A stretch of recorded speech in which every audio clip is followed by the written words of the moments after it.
Rada. That's not the right song. One of these days, I'll learn how to stream. Hi, chatters. I lost... Why does it every time that I set something down, it disappears? It literally blinks out of existence. Why is it like that, huh? Anyways, Oblivion, thank you so much. Oh, a Spotify reminder. You reminded me and I forgot still. Why do I even have that if I don't use it?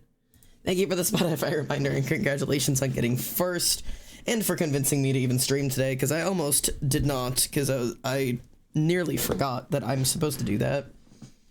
Would you believe I'm like a streamer who's like supposed to stream?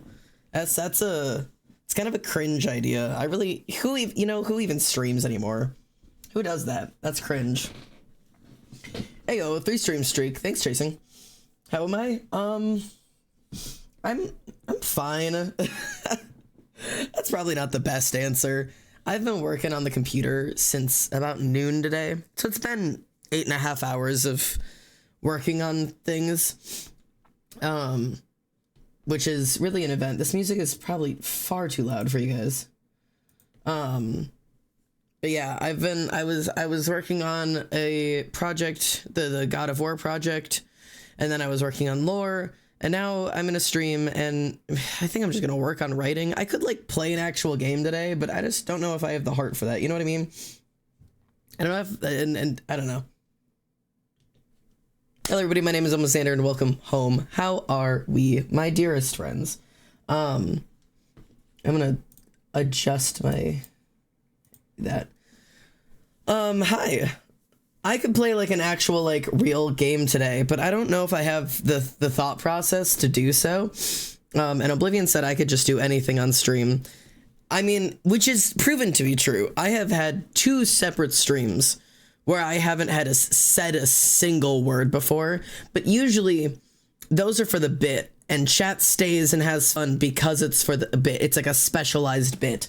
I think if I started doing streams regularly where I just didn't talk, I don't think people would be showing up because nobody wants to sit here. They're like, oh, work on the lore on stream. Nobody wants to sit here for like 4 hours while I...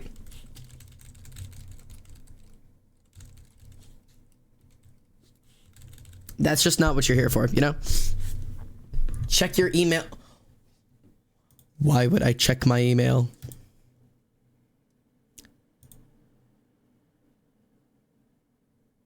Why have you gifted me Assassin's Creed Odyssey? Wait, hang on.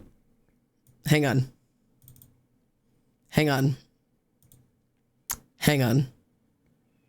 Do I own that one yet? Hang on. I don't. I have Assassin's Creed Valhalla on my computer. I don't have Odyssey. I'll take it. Crazy. What kind of a deal was this on that you're buying me Odyssey? Cool. Y'all want to play Assassin's Creed Odyssey? 80% off. God damn. I'm not here to watch you stream. I'm here to listen to your playlist. No, because that's real. No, because that's real. No, because that's real, and I love you for it. I love you so much for your adoration of my music taste, and I'm proud of it. Right now, this is currently not my liked playlist. I'll let this song end, and then I'll flip back over to my liked playlist. This is my limited playlist. And you guys have access to my full liked playlist now, and I've been very, very good.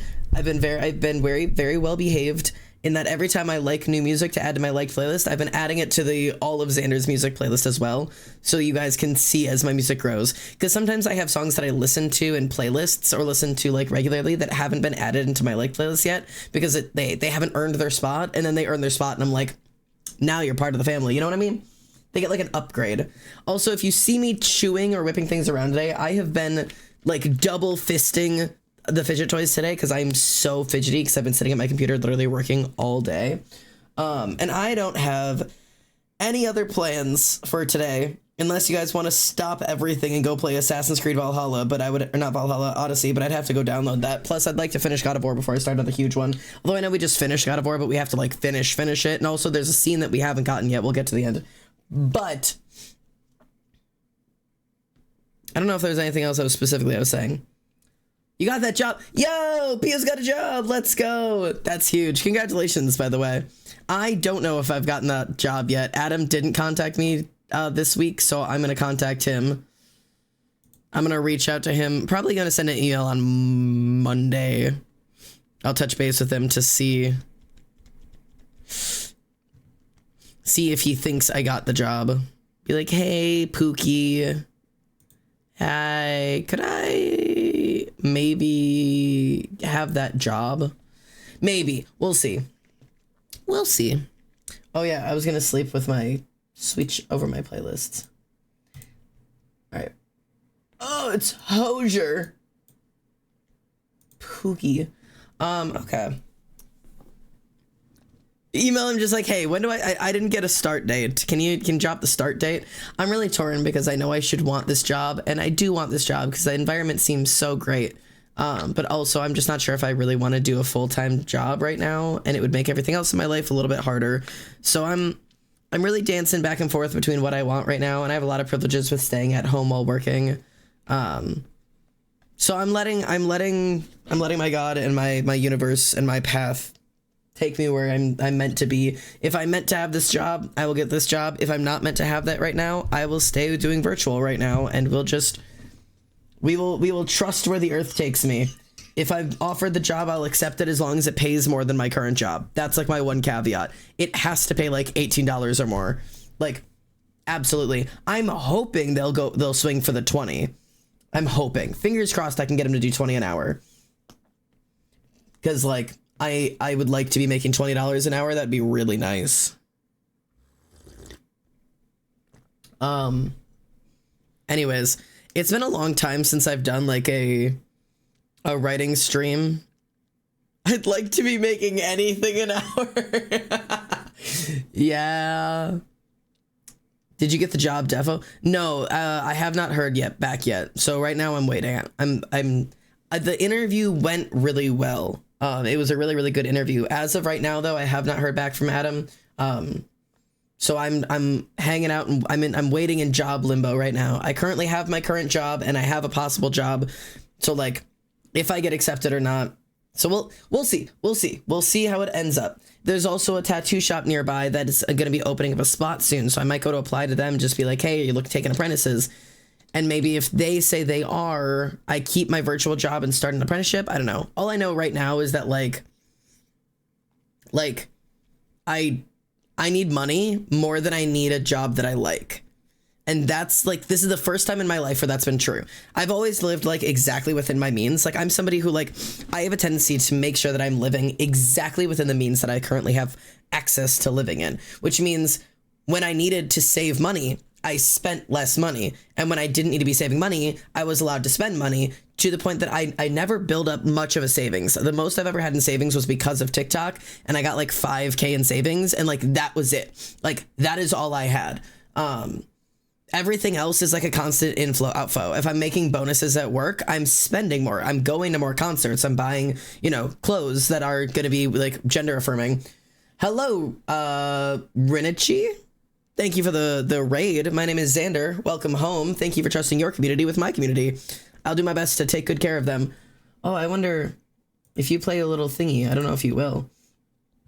I didn't switch over my... actually, I don't even know what that would come through as. Probably through this, but then would it echo? Guess we'll find out. Anyways, but yes, thank you for the raid. I hope your stream went well. Let me know how it went. But yeah, so that's kind of been like my thing is like, if I was like, oh shit, I need to pay off like a $300 charge, I would just like cut out all of my extra spending. No concerts, no fast food. Driving as little possible so I don't have to go get gas. Like I don't go out and visit friends. I don't go drive up to different states. Like I don't I cut out all of the extra parts of my life. I pay off the thing that I need, and then I add those extra parts of my life back in when I'm able to afford them. And I've always had jobs where I've been able to live like that. And it's gotten close before. Back when I was just streaming and I didn't have any other jobs, I did that for 7 months. I literally lived off of my streaming for 7 months. And I blew my entire savings up to that point because I was not making enough to make rent. And I was living with like jack shit. I'm talking like my cupboards were empty. I've got photos of it. It's so funny. Like I was living on jack shit. So like that's been like That's like the back and forth that I play. But I've hit for the first time that I'm watching my numbers in my bank and I'm seeing the car payment and the medical bill payments coming out and rent coming out, and I'm seeing my paychecks come in, and the amount of money coming out is bigger than the money coming in, and I'm watching my savings go down, and I'm like, fuck. This is the first time where like my job is, I've even picked up extra hours at work and it's not enough to keep up with what I'm currently having to spend to pay off my debt. So for the first time ever, for like the next like 2 or 3 years, like I need to get a full-time job or something. I've basically been in lockdown for 6 years. In the last 4 years, I bought 3 pairs of sweatpants and that's it for clothes. Yeah, I hear you. I've been doing a lot better actually, because since I hit like 24, 25, I had this epiphany. So especially when you're trans, right now I'm just chatting. Today it's just chatting for right now. When you first start transitioning, you get 3 years, okay? Hear me out. You get 3 years to look stupid as shit. And not everybody takes all 3 years, but you got 3 years that everybody gives you like some space to be like, hey, you're figuring yourself out right now, you know? These are your ugly transition years. Whatever age you start transitioning at, like, that's like you're like entering back into puberty. Teenagers, some of them dress great, but a lot of us dressed fuck ass as teenagers. Transitioning is starting puberty again. The acne is back, the hormones are back, and the fuck ass style is back. Because you now have to completely rebuild a wardrobe and completely relearn how to dress as a gender that you've never presented as. So like, trust me, I spent my 3 years looking like shit. I looked awful. I think I started transitioning when I was like, what, 2021-ish? Like 2021-ish of trying, like 2021 is when I was in my like hyper feminine, not the year 2021. My age is, I was 20 years old, 21 years old, when I was like hyper feminine. I was like, I'm in a woman my way out of this. I'm not a man, I'm a woman. And then I realized that I wasn't in fact a woman. I'm like, shucks, gotta fix that now. And that's when you start like being like, okay, I gotta figure out how to dress now. And I spent years dressing like either a homeless man or a 12-year-old boy or a hooker. And if you get that reference, you get it. And if you don't, you don't. Like, so like, that's like my, I tried. I spent a lot of years in just sweatpants and oversized hoodies because dysphoria. And then I'd be like, I'm gonna dress like a boy. And that boy was just like a 12-year-old boy. And like I bet you I have remnants. I have vestigial shirts from my early days of transitioning. Hold on. Let me see if I can find some of the remnants of some of my like worst shopping.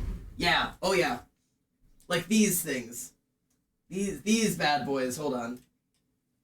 From like the Target, Walmart boys section. Like, I don't think I've worn either of these more than like 4 times, and I've owned them for like 4 years, but like these are so default.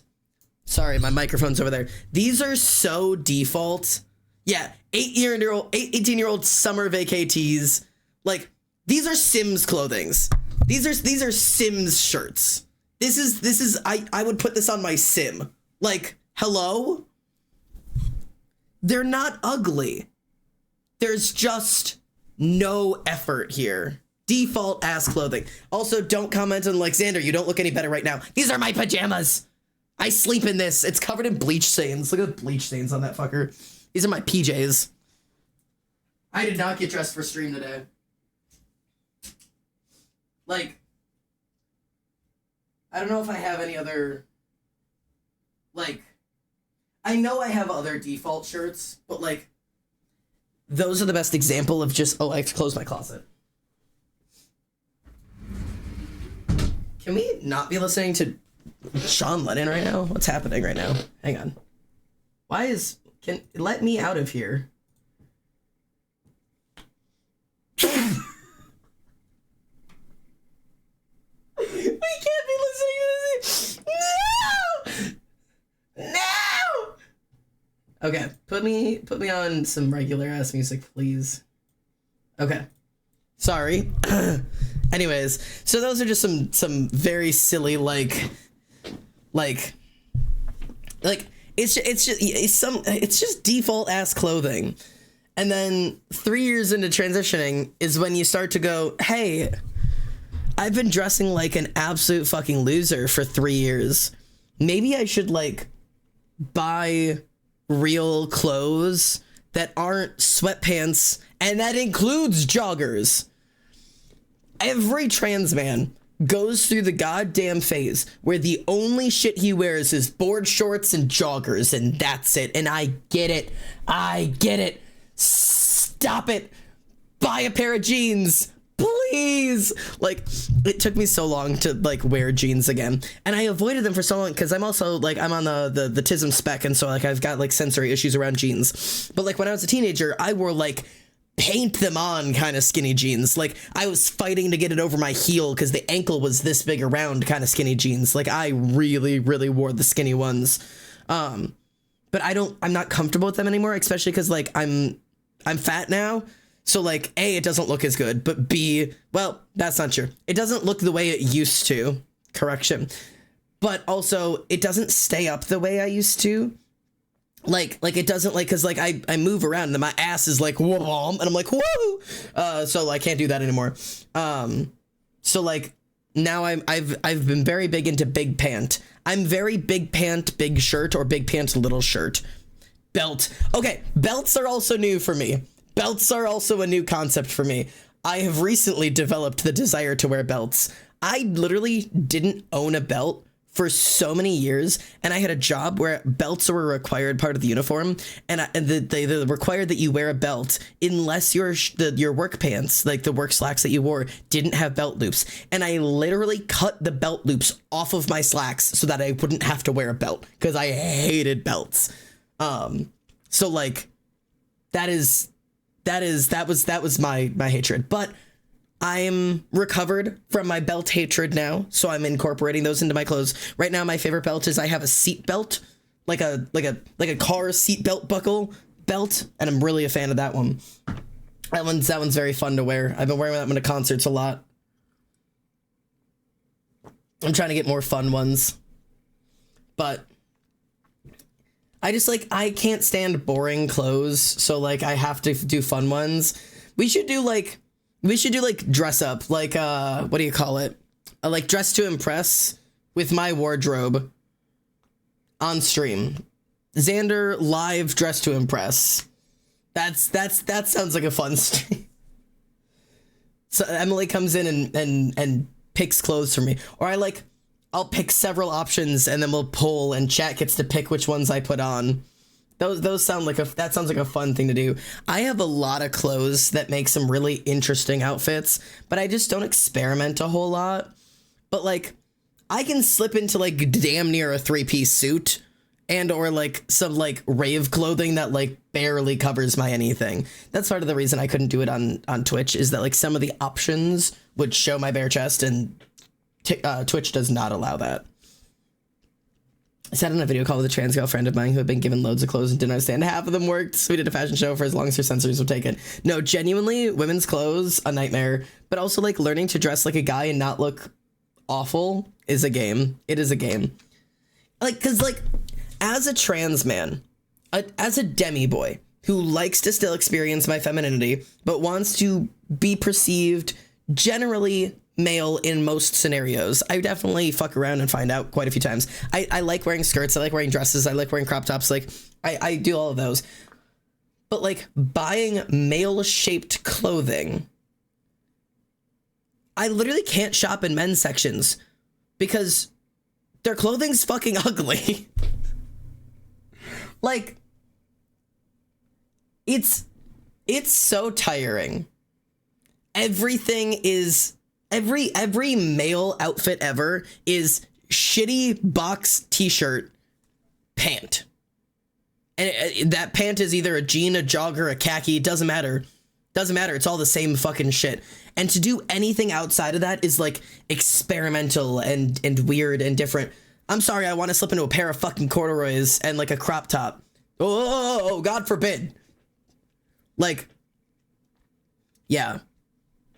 Yeah, no, the Western Gear and the Urban Geared stores. See, but I can't do like Western stores and Urban Geared stores because I don't go to stores. I buy all of my clothes secondhand.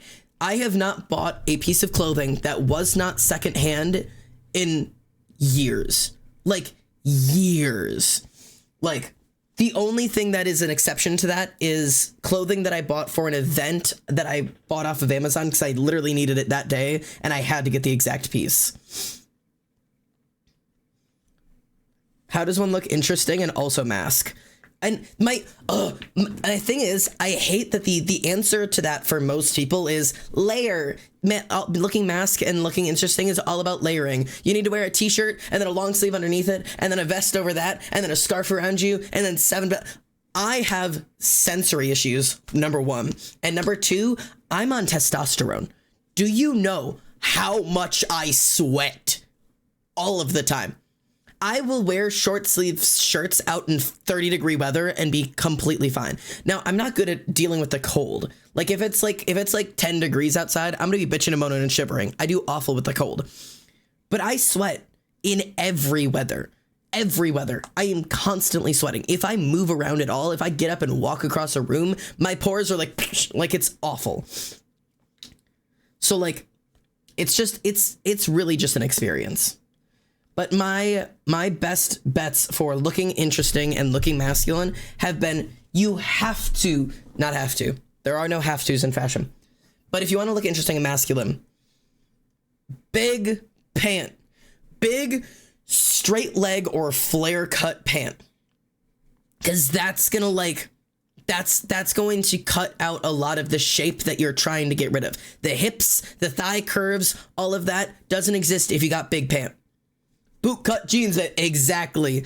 You either need straight cut, boot cut, or go all the way and get some fucking bell bottoms. Just commit to it. Like, make your leg a rectangle and or triangle.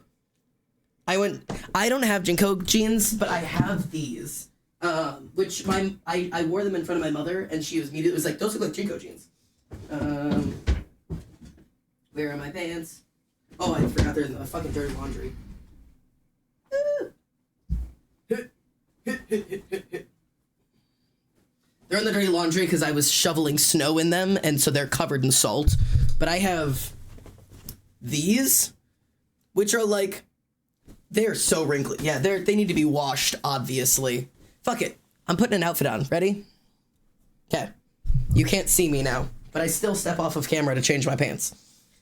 So, we're gonna build like a mini outfit here. So, big pant, right? Hiya. Big pant is gonna give you like immediately masculine vibes. So, big pant. Like, do you see? Even, this is still a bad shirt, but even with like just this, I immediately look more masculine. Because it's just big pant. Like, big pant makes the world go round. Right? Big pant makes the world go round. Like, it just, they're so good. And they're so comfortable. I put 50 grams of gravel into my friend's Jinko jean pockets because he was so high he kept wandering off, so I slowed him down. That's the way to do it, actually. That's brilliant. But no, okay, but these pockets, though, I don't have the massive back ones. The back ones are normal, and then I have these side ones. I literally can carry, like everything in these pockets. I could fit a family of 4 in these jeans. Okay, I'm bringing my microphone over here. Let's pick a shirt. But, like, the thing is, right, when trying to make, like, outfits that work, I'm not a layerer. There are some times that I do layering, and I think it looks okay. But the only circumstances in which I really layer is when I'm putting, like a button up over something. Otherwise, I just kind of wear, like, t-shirts. Like, I'm pretty lazy. Let me just pick a t-shirt. I'm really lazy, right? So I don't like doing the whole, like, Oh, you need to put layers on and shit. I'm pretty lazy. So let me get just a regular ass t-shirt. Can you hear me okay when I'm over here? I hope so. Hope you can hear me okay over there. Boop. All right. I look like a dude now. You can't, everything's black over here. It's so hard to see anything. Can I like, I'm making a backdrop.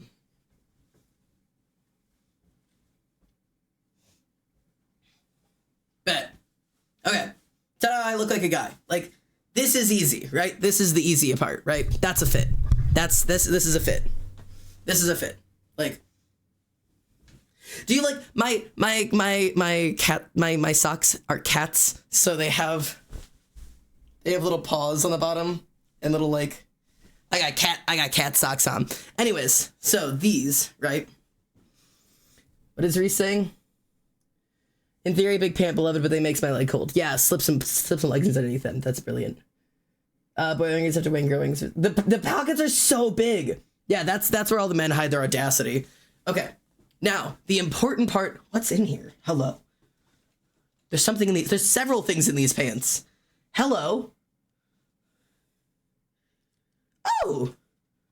Hello. Oh.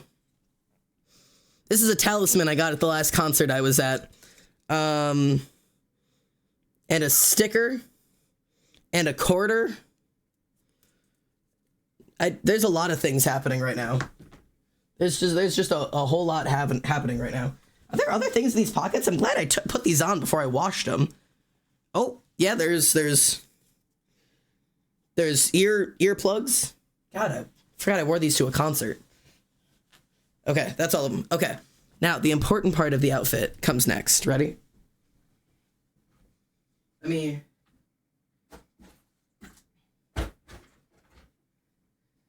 So, you want to look good as a dude? Accessories. This is the shit that makes outfits. And I have obscene amounts of accessories. I'm going to put you here again. I have like an obscene amount of accessories. Whether that comes to like chokers, collars, bracelets, the bead bracelet thingies, fucking giant earrings, chains, hair swords, fucking horns. You can put horns on. Fucking, I have so many. Like, these are how you make outfits. I have these, which are bracelets.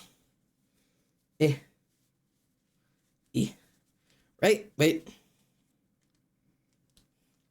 Cool bracelet, right? Like, it's just like, it just adds visual interest to your wrist. This is actually just this is the cuff of a jacket. I just cut it off of a jacket. So, like, ta-da. But, like, layering that shit, that's what makes an outfit. That's how you look good. Chono? And these doesn't include my necklaces. My necklaces are all over there, but I wasn't willing to bring all of them over. Like, bear with me a moment. Oh, dear. Oh, dear. Necklaces. This is my necklace tree. It's a little obnoxious, but yeah, that's how.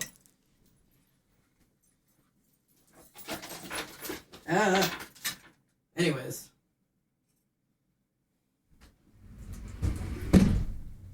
And then the final step. Oh, hello, camera. Back down here, friend. The final step for me is always take something stupid, put it on a link, shove it in your ear, outfit complete. Just see what I mean? Like, you got some weird ass hair, some weird ass outfit, some weird ass shit hanging from your ears, put some bracelets and some necklaces on, boom. You've got an outfit, baby. So, that's my tip. Gotta make it weird. I would leave this earring on, but I don't think I can wear these and also headphones. That looks a little stupid. This is like one of my biggest earrings. I'll let it hang out until it bothers me. Anyways, I'm dressed now. How'd you guys trick me into getting dressed for stream? What the fuck? We'll see how long I end up wearing these pants. I'm fucking sweating, so they may not stay on. Look weird, be whimsical. Gender is interesting because adding a necklace to my outfit was the thing that made it masculine. Yeah, being masculine or feminine is literally just a huge joke. Everything about it is a joke. The best way to do it is the larger, thicker, chunkier, and darker something is, the more masculine it looks. The thinner, more delicate, longer, lighter, those things are all gonna make it look more feminine. And you can fuck with that. Like, you can fuck with that and completely switch it and reverse it. Like, do, like, really big, heavy, thick jewelry for all of your accessories, and then, like, a very light, lacy top. Boom. Fuck around with gender. Like, it's also made up. It's also made up. I will wear things to make people perplexed about my genitals so I can tell them they're weird for thinking about my private parts. Yeah. No, genuinely, that's, like, the way to do it. I forgot I got this talisman. I was really happy with this. I was gonna have the band sign it, but I ended up not getting a chance to because I forgot to, because I didn't bring a Sharpie. And by the time I thought to ask for a Sharpie, the night was over. So, and the thing is, I also wear sweatpants everywhere, literally almost 24/7, except for like when I am making the active choice to get dressed, and then I do. I get dressed for concerts. I get dressed like when my friends are over, I'll always get dressed to go out. And I'm trying to make the conscious effort to feel better in public. I know I feel better in public when I get dressed. So I've been making it a conscious effort to get dressed every day that I leave the house. Unfortunately, right now, I don't leave the fucking house. Do you know how often I leave the house? Once a week to grocery shop, and that's it. I will get dressed tomorrow. I have a fun thing happening tomorrow. Bro, you guys are going to see the fun new thing by the time I stream tomorrow. Something's coming back that's been missing for a while, and it'll be back by the time stream is tomorrow.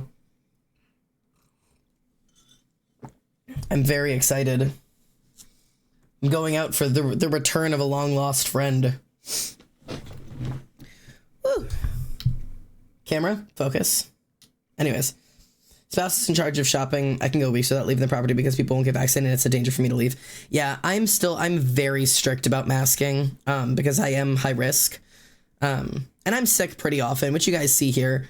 Luckily, I'm not the type of high risk where it will kill me. It's just, if there is something to catch, I will catch it because I have low immune system. Like, it's an event. But, what is this thing? What has been missing, Oblivion? What has been missing from me? What have we been craving the return of? You might not be craving the return of. I've been craving the return of. Something that you guys would see on me. Started with a poor immune system and catch all the stuff. If I catch the stuff, it's hospital time. Yeah, I'm not quite to that point yet, but fingers crossed it doesn't get there.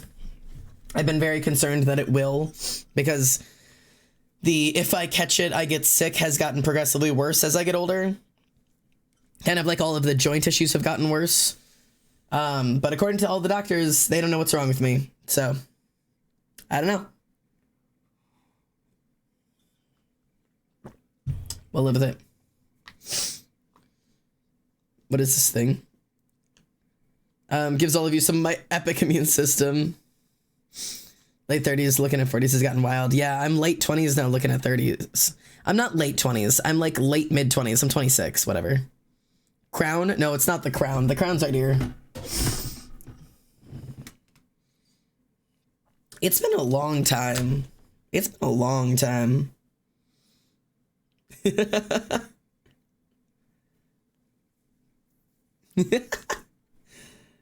been a minute since I've worn this, eh? Weird. I look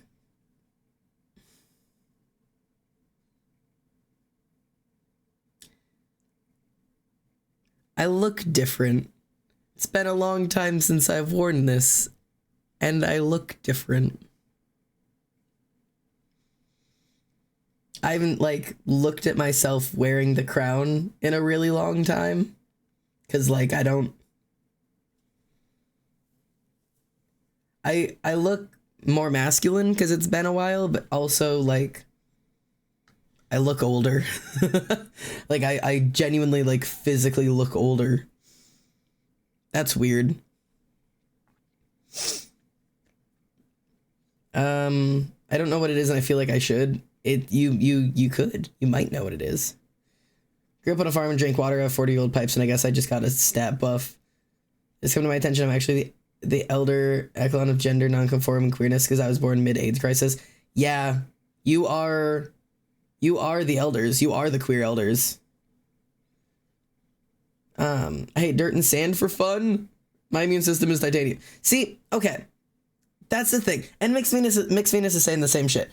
I drank from the hose. I ate dirt. I ate grass. I ate thistles. I ate dandelions. I ate milkweed. I licked walls. I ate food off the cafeteria floor. I bit my friend's shoe for fun. Like, it exposing myself to germs as a child did not, in fact, build my immune system because, unfortunately, I just have some sort of immune disorder. It did not get better. I don't know what it is. I'm such a fake fan. Oblivion, tomorrow I'm gonna go meet with a person and they're gonna hurt me and then it'll be back. Let's see if that gets it across. Because now I want Oblivion to figure it out. Sunset knows what it is. Wonderful.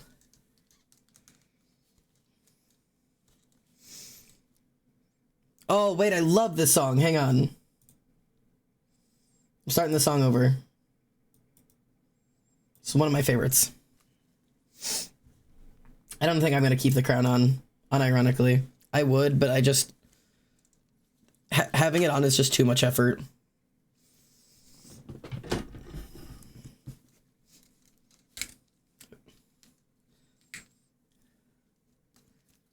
I hate when the hair is trapped under the headphone. There we go. I'm free.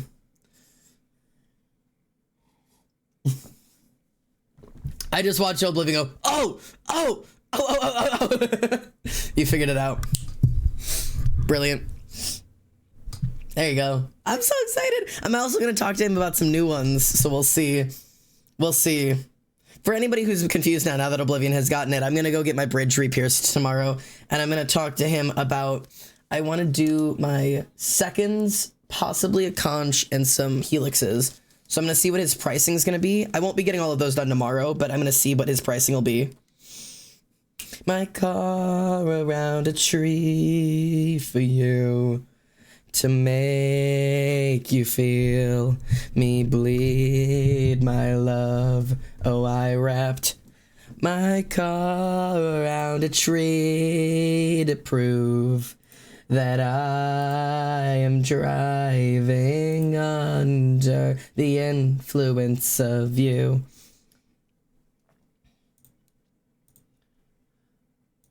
Okay. My friend sent me a meme that said, when you die, your voice gets added to the choir of hope. It gives you hell by All American Rejects. No, genuinely though, yeah, that is what hell sounds like. That the choir of hell is just... When you see my face, hope it gives you hell, hope it gives you hell. That music video revolutionized me as a child. Unironically. Anyways, I was supposed to be working on OCs today, and I didn't end up doing that. We've just been chitter-chattering. Sometimes it's fun to just chat. My car around a tree for you to make you feel me bleed, my love. Oh, I wrapped my car around a tree to prove that I am diving under the influence of you. Anyways, since you guys are here for my playlist, I was supposed to be working on OCs today. So, if you don't know, I've been trying to write a book for a while, right? Me and my cats gotta have fun, be safe. Go piss, girl. I have been trying to write a book for quite a while, admittedly. Lamb of Gods has been in progress for... God, it wasn't most recent November, so it's been over a year.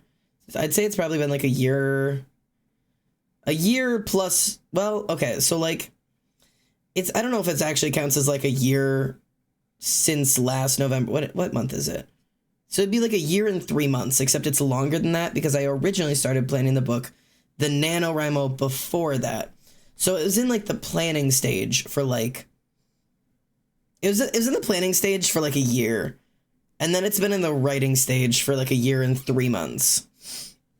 And like, trying to finish this novel has been just the hardest thing ever. If you guys don't know, I started Lamb of Gods during NaNoWriMo. What is NaNoWriMo? It's National Novel Writing Month. If you've been around here long enough, you know what NaNoWriMo is. We don't participate in NaNoWriMo anymore because I don't remember the whole reason. I think, oh no, it's because they are okay with AI in writing, which is cringe. And also there were like rumors on their forums that they didn't do anything about. So like, weird circumstances, but so like we don't support NaNoWriMo anymore. So instead of NaNoWriMo, we've been doing what did we do? GWOD? We did GWOD, Get Writing or Die.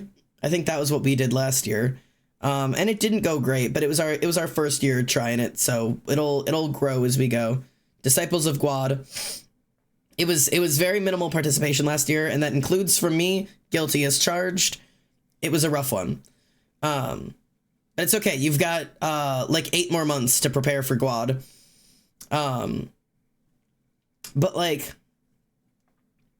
if you don't know what like writing a book during NaNoWriMo looks like, essentially you are supposed to start the idea right before November and then start writing day 1 of November and finish the draft on day 30 of November. So 50,000 words in 30 days, which is 1,667 words per day, every day of November, which is way faster than most people write. Most people, it may come as a shock to you, most people do not write an entire draft of a novel in a single day, in a single month. That tends to be a little uncommon. So like, there's some problems that occur with writing during NaNoWriMo, which is that normally you start writing before you've like fully finished the idea in your head. And then like, as you're developing the idea, you're not supposed to edit during Nano because you just have to get more words down. So you don't go back and edit and change things and fix things. You just keep writing and you don't think about it. And the whole thing about Nano is like, just get down words, like write it now and make it good later. But everybody underestimates the make it good later part of that is way harder than way harder done than said, you know? So I've been in the make it better process for just way too long. And I'm really trying to figure out how the fuck to do this. And I'm kind of giving up on my first draft. I'm about 4 chapters from the end, and I'm trading in my first draft. It was a good try. You know, she served to her purpose. I did what I could with her. I got as far as I needed to. But now I'm like realizing that like there's a lot of things that need to change going into draft 2. That being, I need to figure out who the fuck these characters are. I need to figure out what the fuck this plot is. I need to figure out how the fuck it ends. I need to figure out what tense this is written in. I need to figure out which POV this is written in. I literally have nothing. I have nothing. Billie Eilish, please calm down. And it's not that I actually have nothing. I don't have nothing. I have quite a bit written. That's the thing. It's like I have the entire thing written. So like I don't need to come up with the ideas. I have all of the ideas and I have the scenes. But like I need to reorganize them into a plot that makes sense, and also I need to figure out who my characters are in a way that they can create arcs for them, and like I actually have like a solid footing for like who is this character and what do they want, because that's something I really struggle with. And I bet you, yes, you, I'm pointing at you, person who's listening to this, if you're a person like me, especially if you're a writer or you are one of the people who have those silly goofy little things that we like to call OCs, I bet you struggle with this too, which is that we have a tendency to kind of design OCs to be interesting, and like they have interests and they have quirks and they have trauma and they have whatever, and then you kind of write them based off vibes. We do a lot of vibe writing with OCs. They're just like, oh, this is my grumpy OC, and his sunshine girlfriend, so they're grumpy sunshine. And it's like, okay, well, tell me about Grumpy. And so they're like, okay, he's like 30 years old, and he's like 6'4", and he weighs like 128 pounds, and oh, that'd be really, really skinny. He weighs like 240 pounds, like 6'4", and his dad died in the military when he was young, and he likes to eat bagels in the morning, and he drinks tea at night because it calms him down, and he doesn't tell anybody his feelings because he's grumpy. And it's like, okay, you have like the vibes of a character. Like, if that's what you can do for your character, if you can tell me their birthday and their favorite color and their favorite food and the pet that they had growing up and the one insert traumatic thing here, that thing that they have, and their insert one dead family member here, and whatever, you have like the vibes of a character. Like, you have like the base of it, but you don't have a character that you can put into a story, because stories don't work off vibes. Stories work off of plot. So you have to have plot. And that plot needs to be both external plot, like, or not both. It can either be external plot, like there are things physically happening in the story that character must interact with, or internal plot, which is there are things going on inside of character's brain that character has to interact with, or it can be both of those things. But it can't be neither of those things. That's the thing. You got to have at least one of them if you're going to be writing a story, because otherwise you're not writing a story, you're just writing vibes. And stories have purpose, right? They start somewhere, they go somewhere, they end somewhere. There's an arc, right? Plot arcs, character arcs. There's arcs of lightning, arcs of electricity. There's an arc of something. Do you know what I mean? So you can't just like write based off of vibes and hope that a character arc blooms out of that, you know? And like a character, how do I say, like a character changing the way that they interact with somebody isn't a character arc. Like going from introvert to extrovert, not a character arc. That's not a character arc. A character who was afraid of spiders and now is not afraid of spiders is not a character arc. A character that fucking was mad at his dad, and then at the end of the movie he hugs his dad, not necessarily a character arc. Like, that's character progression. There's like progression happening in there. I don't want this right now because I can't focus. That's character progression. Like, the character is progressing, they're changing, but the character arc needs to face the character's core urge and their core motivation. And like the way that they think about the world has to be challenged, and they either need to defend it or it has to change. Like, that's what arcs are.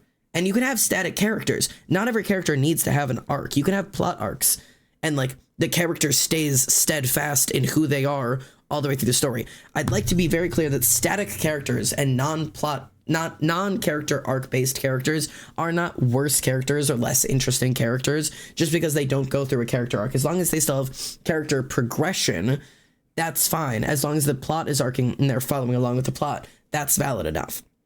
But you can't just be like, this is my character, he vibes, and that's it. Like, that's just, like, if you're writing a fanfic, yeah, like, go crazy. But, like, I don't know. I have a lot of thoughts, I guess. This is me giving you a lot of my thoughts, my unearned thoughts. I have no right to have these thoughts because I've never even finished a book. I'd be like, this is how you write a good book, and I've literally never even completed writing a book, let alone writing a good one. So, like, that's not true. I've finished books before, but, like, I don't know. Anyways.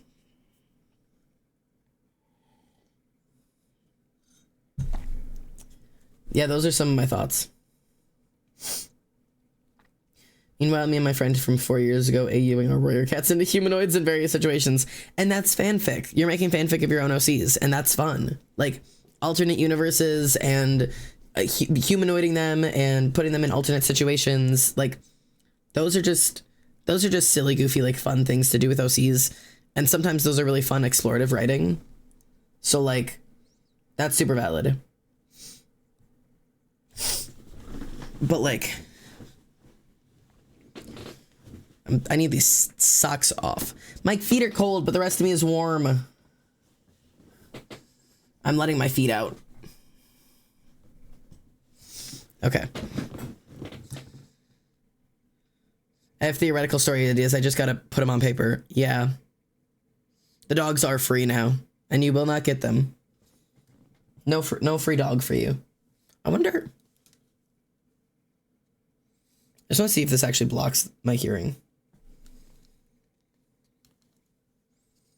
Not under this circumstance. That's funny. I have the weirdest problem with Mariner, where I could tell you exactly how Shay changes and the arc that he takes to his story, but he's a blurry face. Oh, I mean, I honestly think you have the preferred problem. Because Mariner so far is a written story, and like if you want to do fan art of him later, like that's obviously something you'll have to figure out. But being an author and an artist is really, really, really difficult, because usually one part of your brain will take over. You either are an artist-focused writer or a writer-focused artist. And those writer-focused artists are the ones that are like, I know everything about this character, but like the way they look kind of changes. And then there's like the people who are like, I know exactly how this character looks. And then like when I write them, they kind of do whatever. And like usually there's one that's more important than the other in people's brains. I'm writer brain first. Like I develop visual stuff later on, and like I change it a billion times, and it doesn't matter as much to me as understanding the character's like internal.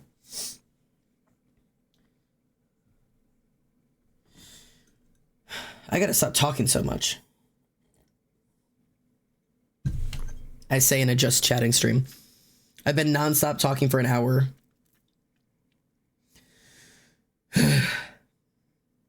Yeah.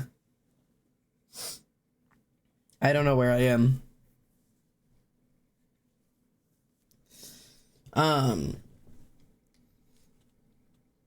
Yeah, I was gonna try to actually do some writing while on stream. I'm so warm. Hang on, my hair is going up. I'm too warm right now. I don't know why I'm so warm. Look at my cheeks. Why do they turn pink? I don't know why I'm so warm right now. It might just be that my computer's on and all the lights are on and everything, so like my room has gotten warm. I'm gonna consider cracking my window. It is like 50 out right now. I can crack my window. Oh, well, that didn't go correctly. Well, hang on.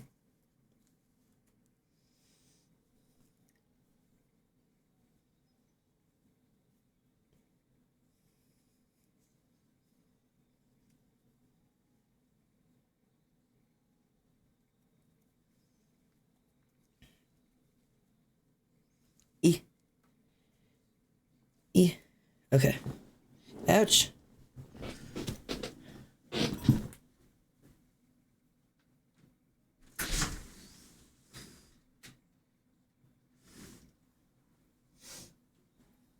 Oh.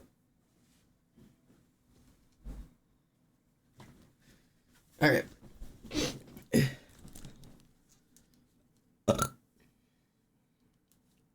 I'm here.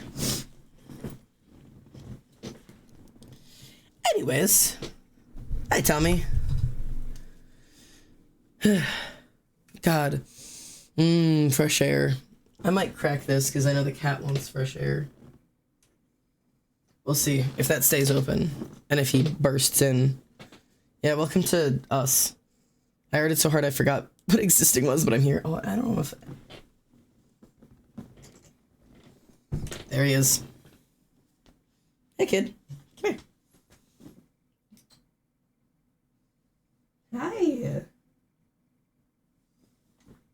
Ugh. He is here. What's up, man? Hey, what's up? You want to go to the window? Okay. Yeah, he just wants the window. Anytime that window is open, he's there. He will just settle down there, and he will probably be there for the rest of stream, unironically. Redrew Bug Dog. Very cool. I'm going to fridge art to Pier. Oh, it is not. Oh, wait. No, it is there. Bug Dog. Let's go. Let's go. Bug Dog is very fun. I just saw Cyber put the music in there too. Fantasy has no clue whether I should draw or play Cuphead. Also put in Discord. Yeah, yeah, I see. I don't know if I can listen to it on stream. Let's find out if you guys can hear it.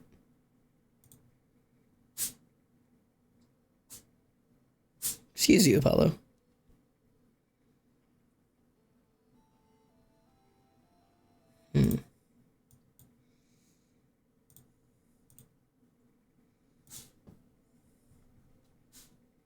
Apollo, stop sneezing, kid.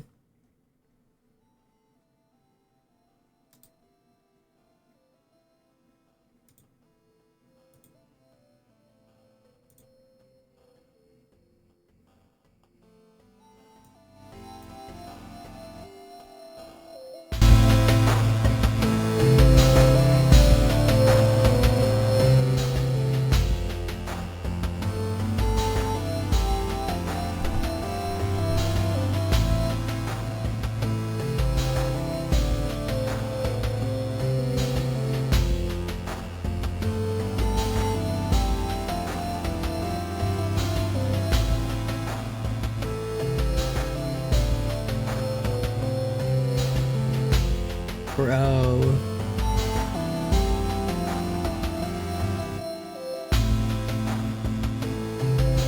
I love this. This is my favorite one so far. I've been listening to them.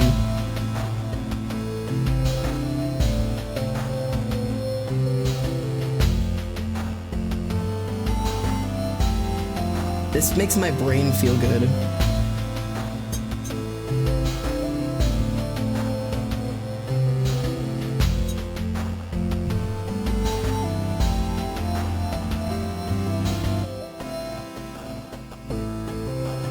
Could I use this for like YouTube?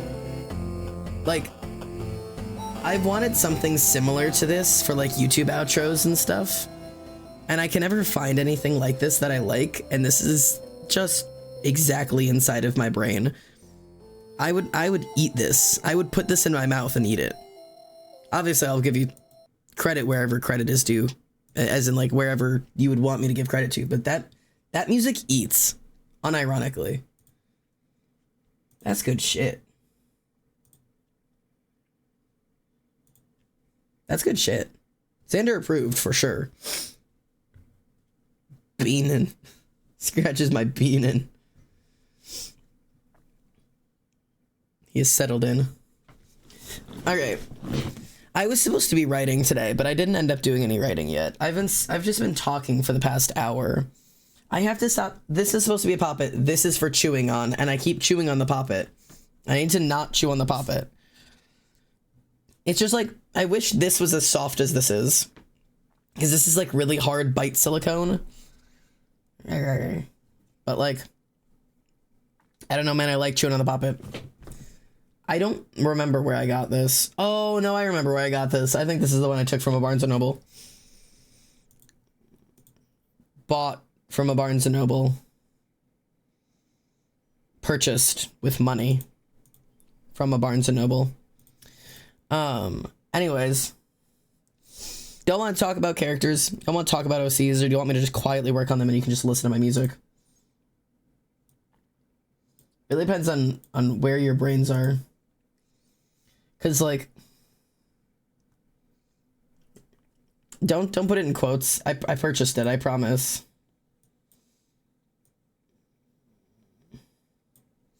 Turning this down.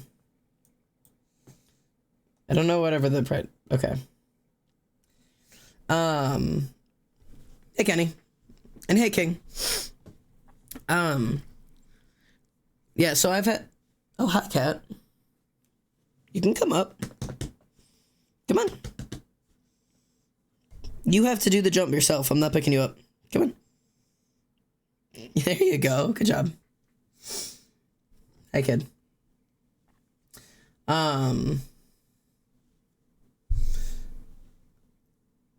Acquired from his deliciously fat. Exactly. Oh. Oh, do you want to go? I'll see you later. Hi. But yeah. So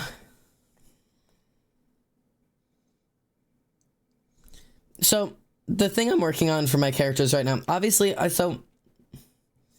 need to not be chewing on something while I'm talking. One of the things I've been trying to work on is I need to figure out my plot and I need to figure out my characters.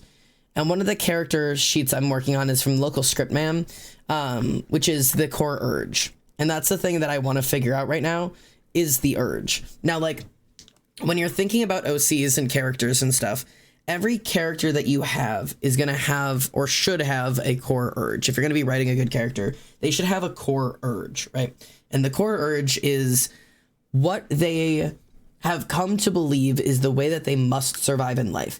And it's subconscious. This is not what they consciously think of, like, this is what I have to do. It's the subconscious, I have to do this thing to have my needs met and or I will die, like, kind of thing. Like, to survive, to get my needs met, to receive love, to survive. I keep going back to that one. I have to insert thing here, right?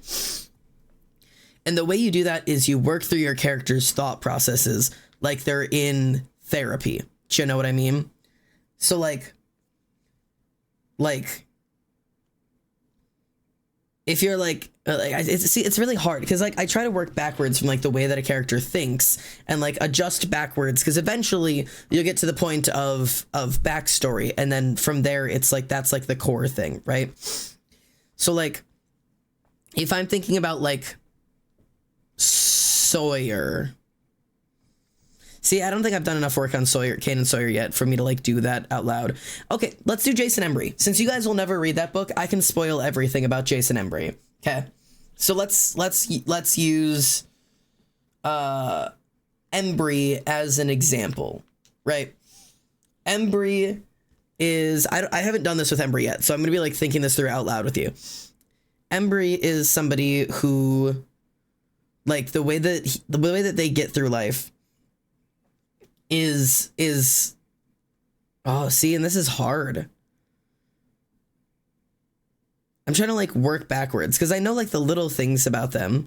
I know like the way that they act, like the way that they present themselves. Like they're very controlled in their dialogue, but they're very kind, they're very soft, they're very almost motherly. They're very parental. They develop pretty close relationships with people when given the opportunity. They were very lonely as a child. And like that right there, I skipped a step.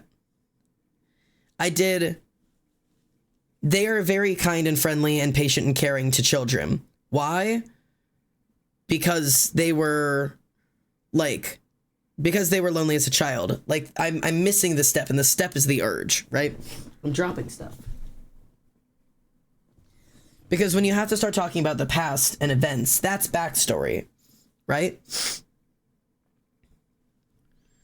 Whole plot point events, what they do, then how they affect that, then what they think is why doing, then back to why they do that is, yeah. So like, yeah, like the best chart that I've seen has been like, there's like the background trauma that causes the thing, and then like the core urge that is learned from that. And then there's like the lie that they tell themselves to try to like cope with it. And then like there's like the way that it affects their life. And then the arc is that core urge being challenged. So like Embry's a coward.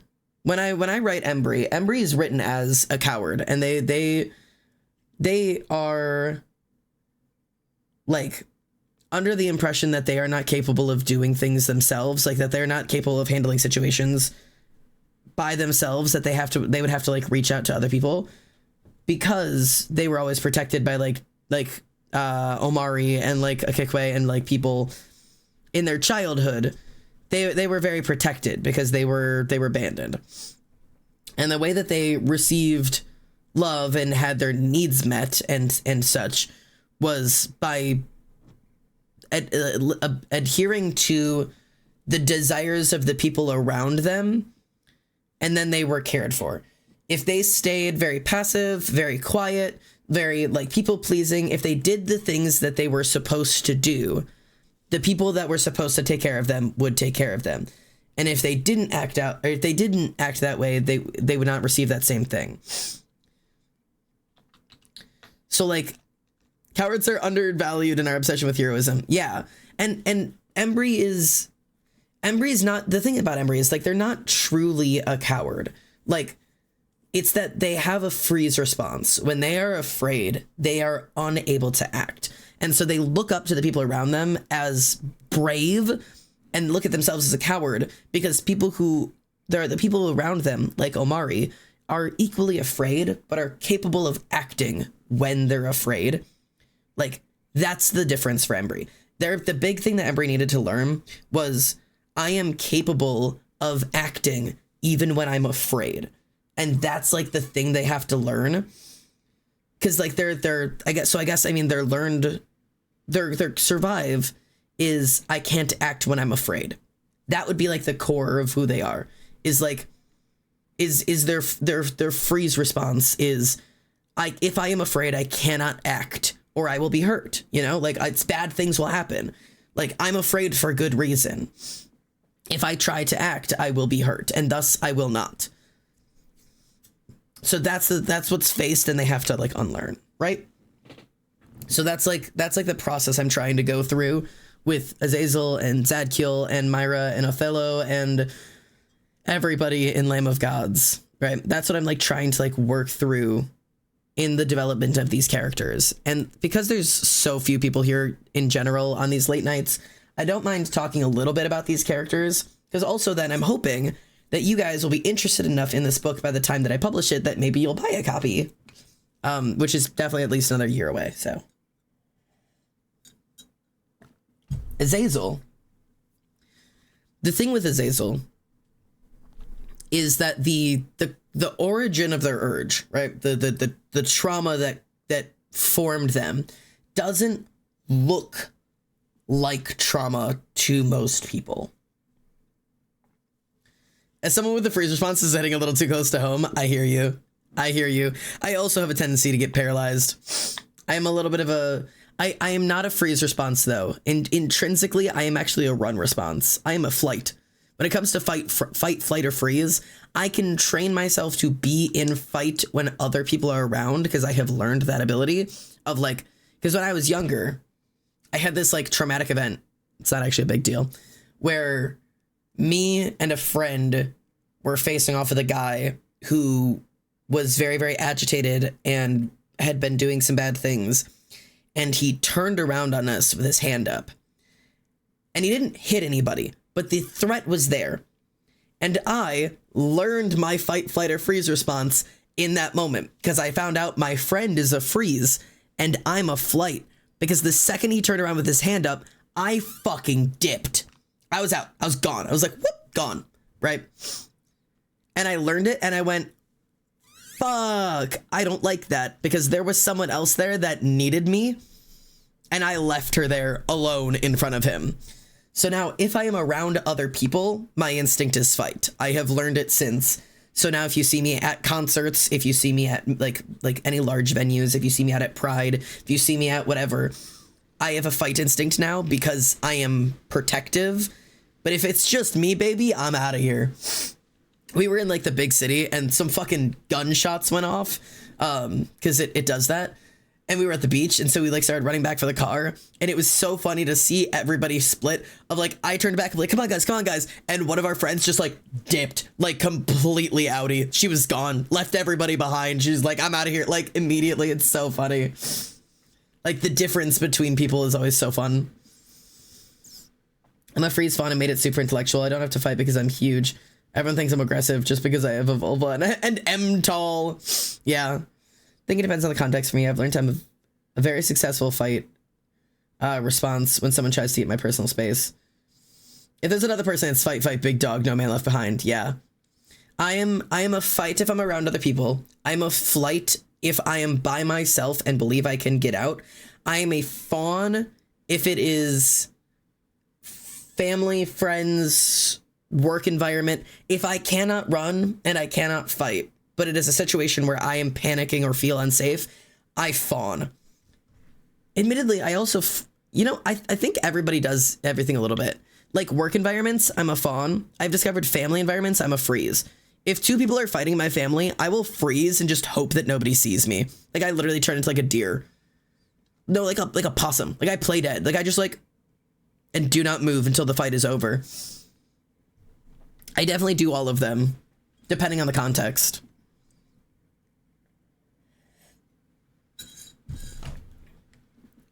I think in general, I'm like a medium-sized animal. I run at the opportunity, but if I'm cornered, I get aggressive. Yeah. Yeah, it's definitely, it's interesting. I'm definitely context-based. I think I've got a pretty good response that I think I've tailored my responses pretty well to the environment they're in. The best response to have around family is to freeze and let it pass. The best thing to do at work is to fawn and hope that it turns out well. The best thing to do when I'm alone is to run. The best thing to do when I have other friends around is fight. Like, I definitely, like, I've taken enough time in my life to psychoanalyze myself and train myself to do the right things in the right time. It doesn't mean I always get it right. You see me when people start verbally snipping at me, I get sharp, I dislike it. Yeah, you definitely have a, like a quick defense is what I would say. I'd say it's less that you're intentionally aggressive and more that you, my instinct is definitely that you've had enough of it at certain points in your life that you're always kind of on the lookout for it. And so the defensive is quick. Like, you have a shield always ready kind of thing. So if something starts getting uncomfy, it's like an immediate, like, nope. And then that your shield is being snippy back. You know what I mean? Which, like, I get, because, like, I was bullied so severely growing up that, like, I also have that same response. That's why I recognize it in you, is because I have, like, the same thing. I'm a crab, actually. Fuck medium-sized animal. You are a crab. Hides into shell and gets snippy. Actually a crab. As I was the family black sheep, even when I tried my hardest to comply, I kind of got tired of it. That's where I find the biggest. I talk directly to the elephant in the room and roll up the rug that they're sleeping under, which is why I don't go to family events much. I used to be that, but if I want to see my sisters, I have to behave. I definitely am still the fight response directly to my parents. Like, if it's my mom and my stepdad, I am still the fight response. And if they say things to my sisters that I don't like, I will call them out on it in that moment in front of them. And I've gotten in trouble for that more than a couple of times, admittedly. Like, it's, yeah, I gotta stop doing that. But I do it. There are just some things I don't let slide. If you want to make comments about my little sister's bodies, I'm gonna make a comment about it and be like, hey, not cool. Even if it's well-meaning, I don't care. Well-meaning parents don't always not cause problems, you know what I mean? You know what I mean? Anywho. What was I talking about? Why are we talking about fear responses? Oh, because we're talking, yeah, surviving and trauma and urges and all of that.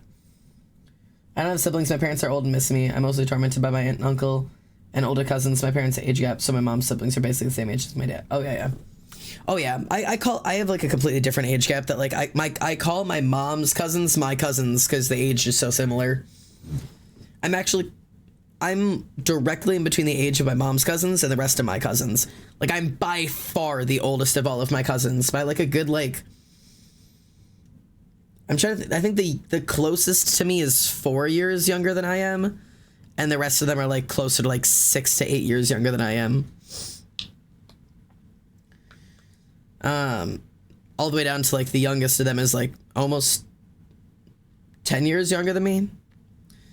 It's pretty funny. I told my little youth group at church that if someone randomly grabs them that they don't know, just kick them really hard. Yeah. Go nuts. I've always been a dirty fight thing. Like, if you are in like an actual dangerous situation, don't play around with like the like, oh, self-defense mechanisms to like, you know, disarm them and like slip away. Like, go for their eyes. Go for their. Do you know how much it hurts to get hit in the nose? Hit them in the nose as hard as you can. Scratch at their eyeballs. Whatever flesh you can get in your mouth, bite. If your life is in danger, you don't play clean. I don't want to see any of the this. Get sharp. Go nuts. It's self-defense, baby. If they grabbed you, go crazy. Shove your hand in their mouth. What's going to happen? They're probably going to bite you, admittedly. But, like, that would be really disarming if you're trying to kidnap somebody and they're just like, blah, blah, blah, blah, and you're like, what do you do? What do you do? What would you do in that situation?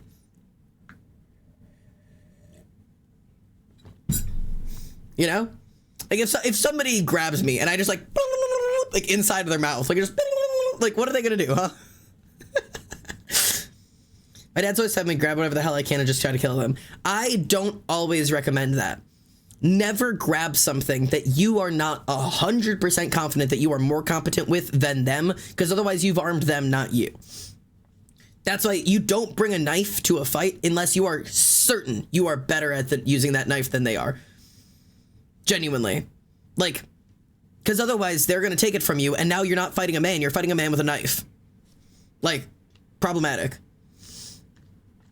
My dad's nephew was 17 when I was born. My mom's little sister was 19 when I was born. I was 11 when my dad's nephew had a son. I was 12 when mom's little sister had a daughter. I'm a single buoy in the sea family drama. I hear you. As the only person in my entire family that sits between the two sides of divorce, because my sisters are from the other marriage. So it's like my mother's side of the family and all of them, and my father's side of the family and all of them, and it's just me in the middle. It's really great. Yeah, don't grab a thing unless you're confident, or it's breakable. Smash a vase over their head. Yeah, go full video game on it if you want to. I don't care. Or something that you're certain that if they had, they're not going to hurt you with it. You know, like, yeah.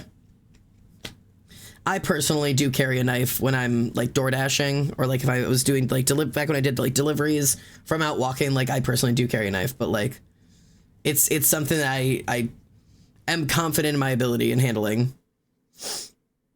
Smashable is a great way to very subtly interrupt. Don't worry, I always carry my like prop breakable table in my back pocket so I can just shatter it over their back. Yeah, your comically large anvil. Yeah, I just keep my grand piano in my pockets. Just hit him with that. Whatever you can get. Yeah. Lots of interesting ideas out there. I tend not to wear non-breakable jewelry in places where I could be in danger, like walking the streets at night. I have that one dog collar, the choke chain that I wear. That's not that necklace will not break no matter how hard you pull on it. If I was in a dangerous situation and somebody got a hold of that, they would kill me with it. Like guaranteed, that would kill me. Like, so like I wear that in situations where I am safe. I under no circumstances would wear that to like a concert that I believe there's going to be like pits in, because if that gets caught on somebody and I get dragged off by my fucking neck, that's going to cause problems. No, the Americans, Canadian beer bottles are a lot thicker than yours. Be ready. It's just not going to break. You're just going to whack them with it. You're just going to like thunk. I got to chill in the coffee.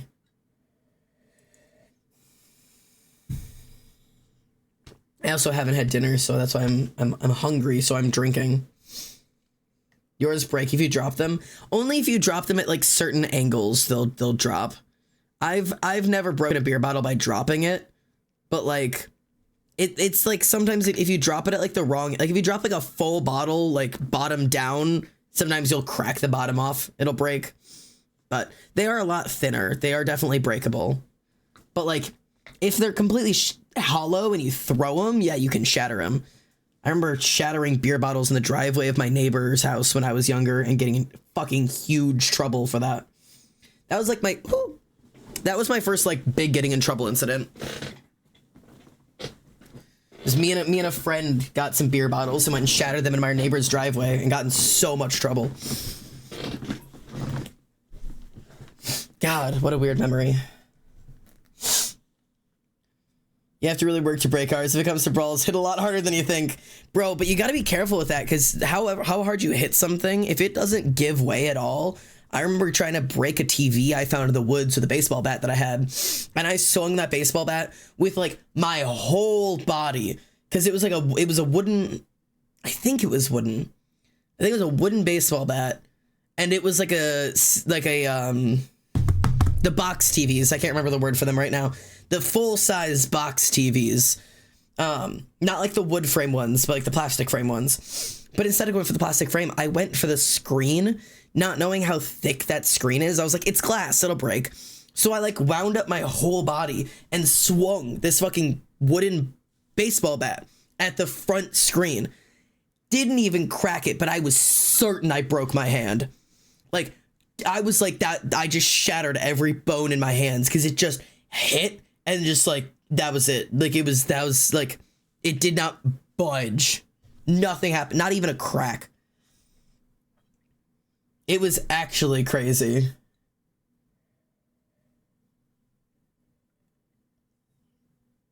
Actually genuinely insane. That was the first time I ever thought I broke my hand, and I didn't actually. I've had several really close calls with breaking my hand, but have never broken it. Knock on wood. I've never broken any part of my body. I've never broken a bone. We think I might have broken my toe at one point, but I have no x-rays to prove it, so I'm going to pretend I didn't and say I've never broken a bone ever. But I have twisted and pulled every ligament there is to twist and pull, so I guess it's kind of like a trade-off. I have awful strength in my muscles and ligaments and tendons, but my bones are doing great. Ain't got any problem with my bones.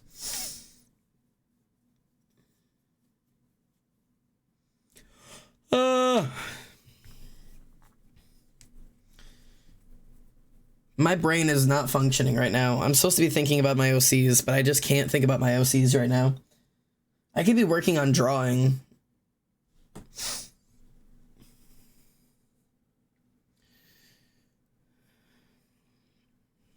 I'm supposed to be figuring out this damn book.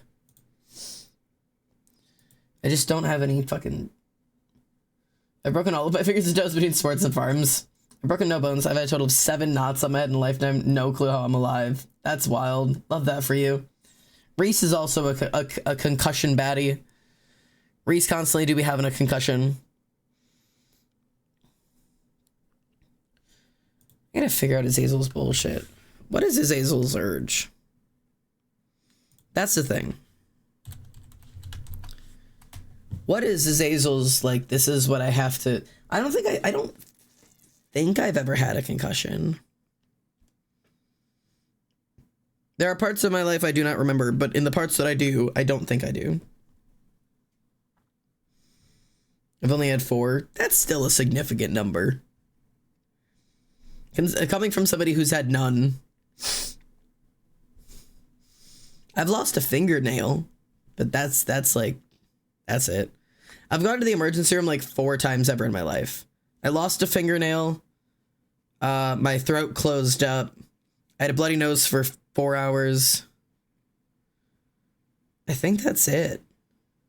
I think those are the only physical things that have ever brought me into the ER. I think. I'm trying to think what else I might have. I don't think there's anything else. I was supposed to go to the ER when I had COVID the first time because I should have been put on a vent, but I did not. Bloody nose for 4 hours. Yeah, I have chronic bloody noses, and normally I can get them to stop, but for some reason, I also, as a child, I had a really severe fear of bloody noses because I had traumatic events of, like, swallowing the blood and then vomiting it up and coughing it up and not being able to, whatever. There was a lot of really problematic things. Normally, I could get them to stop within, like, 20, 30 minutes, but I had a bloody nose that just wouldn't stop. It was like, we were like 4 hours in and it had given me a panic attack. So not only was I bleeding, but I was having a panic attack. So my heart was racing. So the blood was just coming. So eventually we just drove up to the emergency room. It was like, can you please just help us stop this? And you know what they did? And this actually became the way that I handled bloody noses from now on. I walked into the emergency room with this like bloody rag in my hand. And I was like, my nose has been bleeding for 4 hours. Please help. And my mom said that while I was having a panic attack. And the nurse said, okay, come here. And I walked up to her and I took she took the rag away and she had like a rubber, imagine like a, like a clothespin, right? A rubber one of these. And she went, boop, plonk, like pinched my nose closed, like completely closed with just this, just like, boop, right on my nose. And she's like, all right, go sit in the waiting room. Sat there for a half hour. By the time I went over, like, got called back into a room, they took it off, and obviously it wasn't bleeding anymore because nothing had been able to move in the past half hour. So I found out if you just close your nose and don't let it bleed, doesn't bleed. Crazy idea, huh?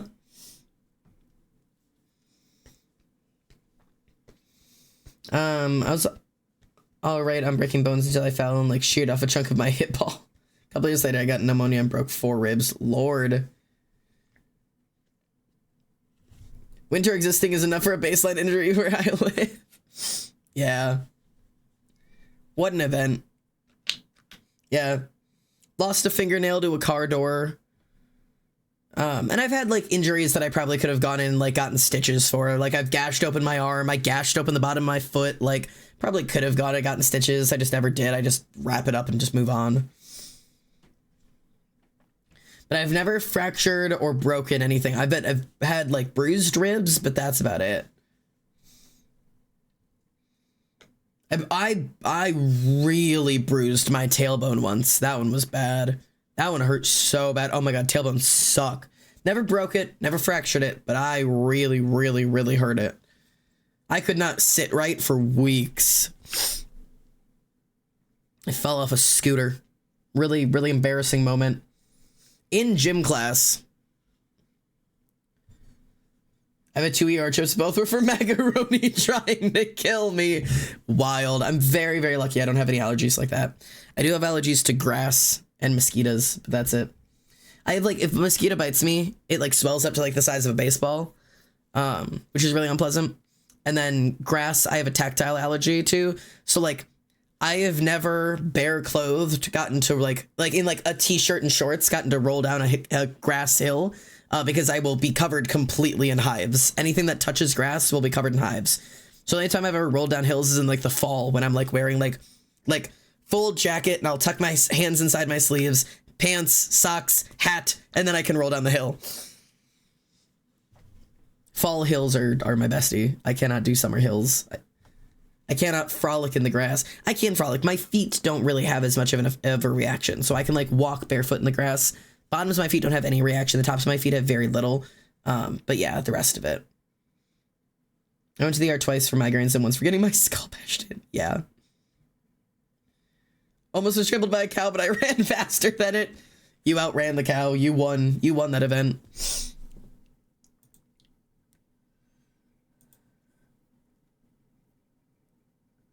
Wild. Glad we're all doing super well with all of our ER visits. I've never been almost trampled by a cow. I've never had any animal interaction that damaged me. I've been bit by a dog once, and it was my dog, and it was my fault. I'm 4'11", by the way. I know there's context of just, like, the running from the cow thing, but it's way funnier out of context to just be like, you being like, hey, streamer, I'm 4'11", by the way, and just being like, good for you? Like, congratulations, and or I'm sorry? Like... That amuses me. Oh my god, I'm tired. I don't want to be tired. I don't know what the fuck I'm writing. One of the things I want to do with these characters and with this book is that I really want to get... there's a writer that has editing slots. You can, like, call him... and do like an hour and a half long like writing analysis session with him where you like talk through your project and like come up with like goals and plans and stuff. And it's something I want to sign up for once I save up the money for it, because it's like $150, so it's like not cheap, but it's for a full hour and a half, so like it's not a bad... It's like $100 an hour for like an editing, like a really deep engaged editing conversation. And I think that could be something that's worth it for me once I figure out what the fuck I'm doing. But I'm going to try to get as much information figured out myself first before I bring it to somebody else. But it's so hard to like think through and work through writing by yourself. Like writing is supposed to be like a group thing. Like you're supposed to like be able to like bounce ideas off of other people. And I don't have other people to bounce a lot of these like ideas off of. So, like, I need you guys to, like, be my other people. But also, I don't want to tell you everything about my book. But, like... you know what I mean? But... can fit in cabinet. Packageable size. Don't call somebody packageable size. It's, like, packed up and shipped. Yeah, I'm actually UPS shipping size. I'm the proper packaging size for the fucking United States Postal Service. I don't... What size are you? Are all of you guys like under 5 foot? What's happening over here? I thought I was the short one here. I'm like chronically short. I know I'm average for a women's height, but unfortunately I'm not a woman. I'm like 5 foot. Okay. Are you guys done growing or are you guys still growing? I don't know how old all of you people are.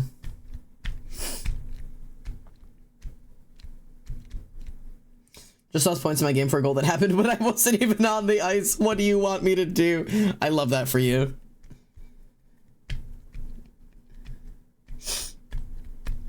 Five foot 9, whopping 115 pounds and still growing. Bro, I wish I would sell my soul to be 5 foot 9.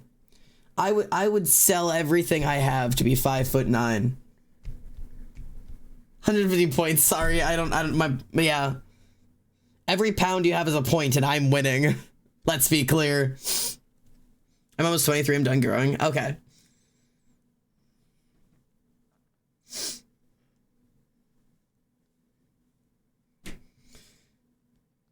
Yeah. I am 5'4", like 5'4.5" nowadays, but 5'4". And I am not growing anymore. Testosterone gave me like a half an inch. Testosterone does not make you grow taller, but I think I just stand up straighter. I think that's why, unironically. To hold you through the night. I'm not getting anything done. I'm like pretending that I'm gonna actually get something done. Being small is objectively whimsical because you can sneak up on people, I guess, but I don't want to sneak. I want be big. I want be large, and I'm not large. I'm just wide. If I didn't have artists back at no dead ass me being like, you know, raw power. Yeah, that's my dream. I want to be raw power. I currently I'm working on getting buff, but I also would like to get like, I'm less worried about losing weight and more about just swapping fat out for muscle. That's like my goal right now. People think you teleport. Emily's the same way. Emily's like a cat. When I first moved in with her, I started threatening to put a bell on her because she would just show up behind me. But now like, it's like changed the way that I like live, because like I have like problems where I hear and see and feel things that aren't there sometimes. I'm not like hallucinating. I'm just like, I'm paranoid. So like I'm constantly feel like people are around me, and I've been very good about like knowing it's not real, but I live with Emily now. So sometimes it is real. So like I'll like feel the thing of like somebody's watching me from behind, and I'll do the thing where I go, okay, it's just in your head, it's nothing, and we'll move on with my life. And then I'll be like, it feels like there's something watching me, and I'll be like, okay, just for the sake of it, I'll check. And she's just standing there. Like, she hasn't made a noise. She hasn't indicated that she's there. She'll just be hovering in my door, watching, waiting until I look at her. So now I'm never sure when it's like you get the feeling of like something's watching you. It's like, I can't just be like, oh no, it's fine, nothing's watching me. Now I'm checking. So I do the thing where I'm checking around me more often. And I also, because sometimes she'll come into my room, I'll like check my door. She's not there. And then I'll be like, is she in my room? Like, now I just don't know. I'm just constantly checking. And also I get it with like sound and touch as well. So like, if I think I hear somebody talking outside of my headphones, I pretend that I don't, because I'm like, oh, I'm just paranoid. But then she's there. Or like she'll like, what was like yesterday? She like tapped my back and I felt it. I felt like something very lightly touched my back. And so I was like, okay, it's nothing's there. It's okay. Like nothing's touching you. And I kept working. And like a moment later, she like got my attention. I was like, oh, and she's like, I even tried to like tap you to like get your attention. I was like, I'm trying, I now I just don't know what to do. I'm trying to like tell myself that it's not real, but then sometimes it is real, and then I'm like, help.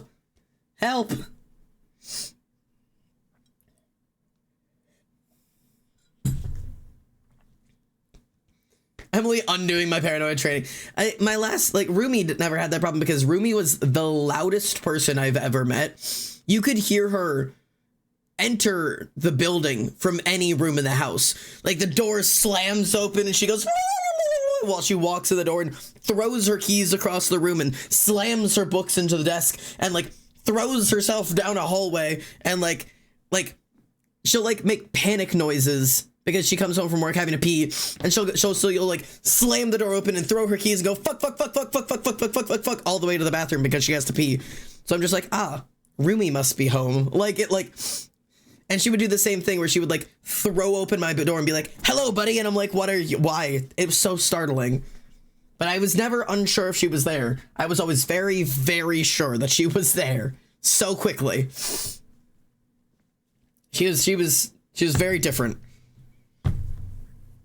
So then, like, when I, like, dealing with all, like, the quiet, shadowy things that my brain makes up, I could just ignore all of them because Rumi was not a quiet, shadowy thing. Sabrina is a quiet, shadowy thing. I'm being haunted. It doesn't actually bother me that much. It just is, it is silly to talk about. Miss Annabella, shake that thing. Miss Annabella, shake that thing. Miss Annabella.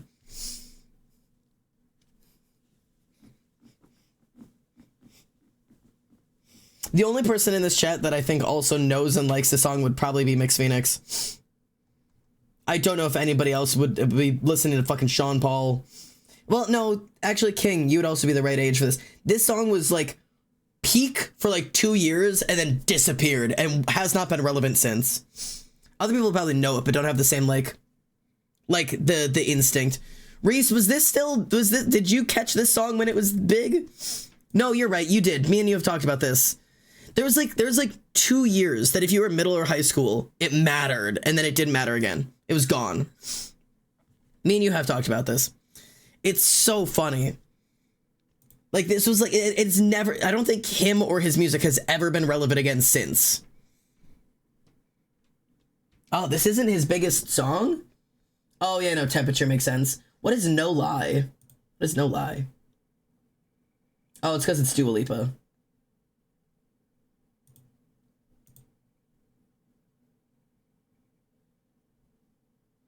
Yeah, see, this doesn't matter to me, but it makes sense that this is his biggest solo song, actually. That makes sense.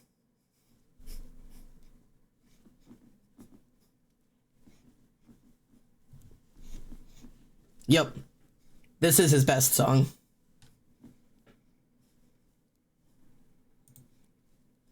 Anyways. Off of Sean Paul. Anywho, I'm not getting anything done. I'm just pretending to get things done. I'm just sitting here and talking. I could be playing a video game. I could be doing art. But instead, I am just here vibing. I gotta have a meal at some point. You moved out of a place with the person who has the noise level of a hyperactive golden retriever moved into the place with a cat noise level person. I did. And it's just adjusting like the way that I register where people are. Like, it's not like it's like upset the process of my life. Like, I'm super okay. It's just very funny to compare things. And you shake it all around.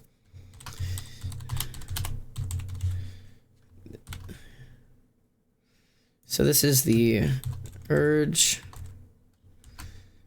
Origin of the urge.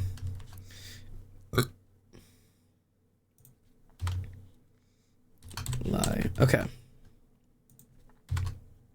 So this is what I want to have figured out. I want to figure out what my character's main urge is, what they think they have to do to survive. The origin of that urge, like why they're trained to think that way, and then the lie that they tell themselves. And Azazel's feels pretty easy.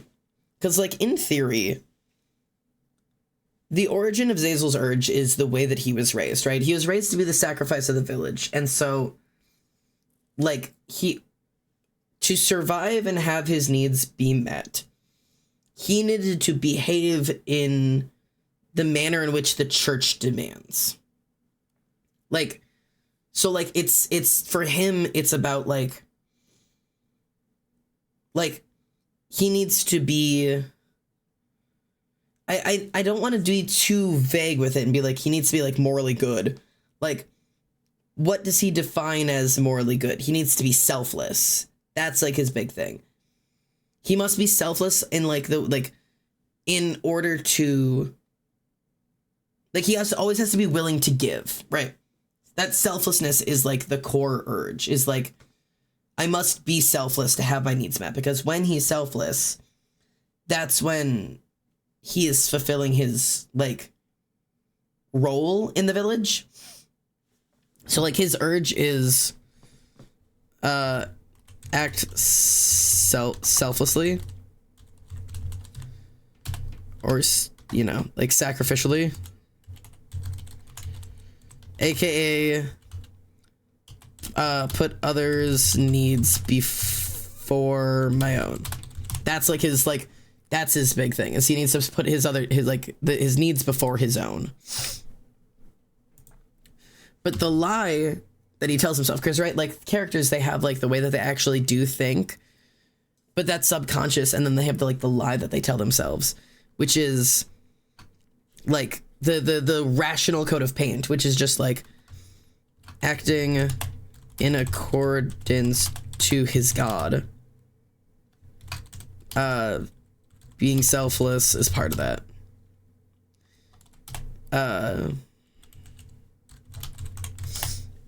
Right? So, like, it's like this, like, it's the balance between the two, right? So, like, the actual urge in his head is, I have to be selfless, because if I'm not, like, I have things taken away from me. Whenever I try to do or act in a way in which I get what I want, I have things taken away from me. So if I act selflessly, things are given to me. That's his survival method. But the little lie that he, like, the coat of, like, ration paint that he puts over it is, I'm not doing this because I have to survive. I'm doing this because I want to worship my God correctly, and my God asks me to be selfless, and thus, like, I'm just doing what I'm supposed to do, you know?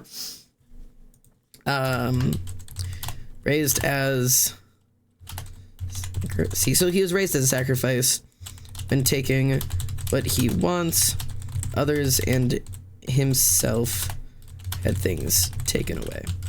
That's, like, a big part of it, is that, like, anytime he tried to get something that he wanted, not only would he lose it, but the people around him would lose it. So, like, I had a thing of, like, Azazel, like, really used to enjoy dancing. He was a big dancer. And then he twisted his ankle, and it was, like, this big thing of, like, this isn't about you. Your body is not meant to be fucked up. Like, you have to take better care of it. And dancing was almost banned for everybody. And Azazel, in making, like reparations, just said, like, I won't dance anymore. And it was, like, a whole thing of, like, if it's too tempting, nobody's allowed to dance. And Azazel's like, no, like, I won't dance, you know? Like, and so it was, like, a give and take kind of thing. So it's an interesting little way to do that. So effects, and then I'm gonna do goals, relationships. Hold on. Relationships. Oh my god, I can't spell. Goals, relationships, lifestyle. Because this is, like, where it gets interesting of, like, how do you write them? You know what I mean? Presentation and dialogue. Alex says, what are you doing? Hi, I'm working on developing the characters of my OCs. Specifically, Azazel and Zadkul are the focus right now. I'm just trying to, like, I'm just thinking out loud. I don't care if I'm revealing a little bit too much today, because there's approximately 10 people here. I'm guessing, because it's 10 p.m. and I'm doing nothing on stream. We're just listening to music and I'm writing. So I'm kind of, like, thinking through my characters and trying to figure out, because I need to talk some of these things out, and I need to have feedback. And chat won't give me feedback on this because there's very few people here, but at the very least I can talk this out and, like, hear myself talk it through. I have a pimple developing right here and it hurts so bad. So, like, I'm using this as my, well, Sunset does Sunset chews. Thank you for chewing. Chat doesn't always have anything to say about it because it's my character. You guys don't have to give it. It's okay. It's okay. You don't have to. I didn't want to be like, well, chat's not giving me feedback. That's not what I meant to do. I was just saying that, like, I'm just talking through my characters because I need a space to talk through these guys. I need to figure these idiots out if I'm going to write this stupid book. Nah. Yapping is good. Exactly. I hate that, like, yap sesh or being a yapper or talking too much is like a cringe thing now. I think that's cringe. Hang on. I need to go put some fucking something on this pimple because it hurts like hell. Give me a second. Oh, hello, Missy. Pardon me, madam.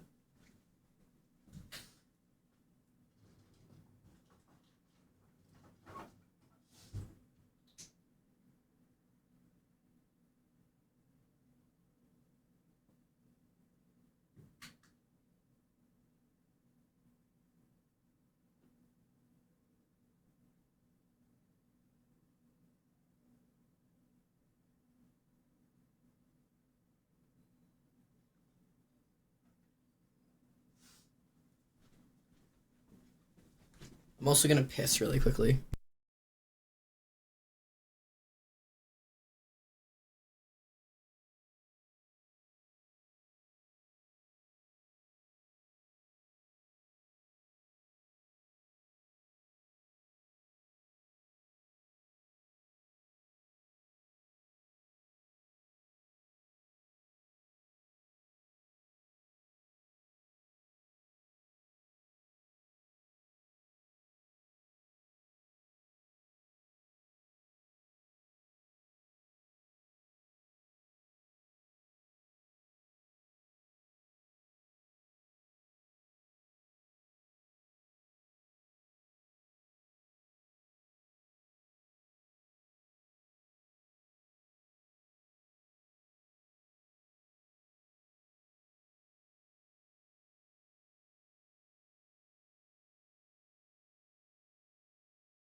Ooh. Hello, hello. Okay. So, I want a blanket just for my tootsies. My tootsies want a blanket right now. The rest of me's not cold, but feet. Okay. Show. Hydrate? I can hydrate. I will also stretch. Ugh.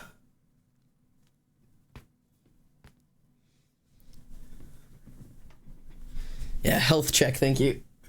Ugh. Okay. Mine works best, so right. Ooh. Oh, God, these wrists, man, one of these days. You're making me think so deeply about my D&D character. Yes, yes, I want you to think about your characters. I'm encouraging. God, oh, why my arms look like that? Why they look like that? And anyways. Fucking yikes, man. Icky. Ew. Yeah.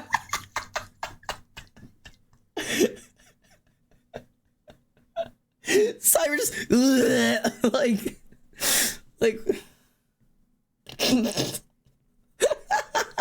me having hyperextended elbows. They don't look that bad when they're out here, but they do be extending wrong.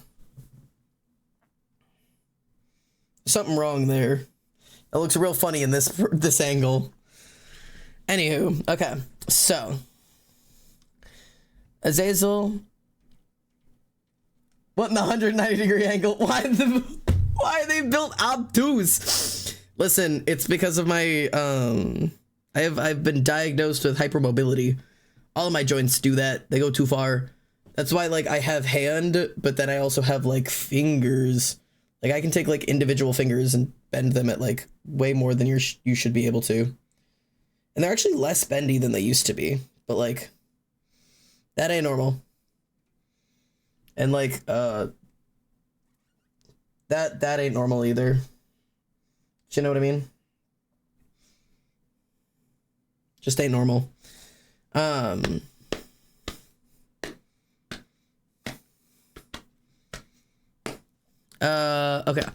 Azazel. So the urge is to act selflessly, right? That's the urge. So the question is how that's going to affect each of the parts of his life. D&D girl, she got stabbed, learned her dead brother was alive, used magic for the first time, and also the wind told her to run. You've got a lot going on. That's the best kind of D&D character. I remember when Faken almost accepted a deal from a demon by running off from his entire group, and then by almost accepting the deal, actually got an entire civilization killed. It's really a bad day for the club. D&D characters do be wild in.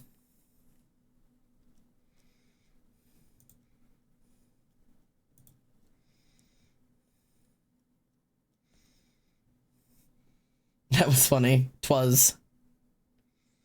Okay. So the urge is to act selflessly, right? Selflessly putting yourself before the needs of others. To survive and have my needs met, I must put others' needs before my own. So, in terms of his goals, does Azazel really have goals?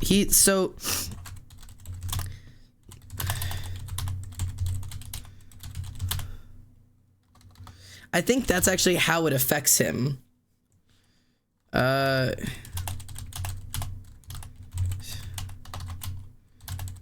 think that's part of the point. He doesn't really make personal goals because, like, the core urge is acting selflessly, so he doesn't really make his own personal goals.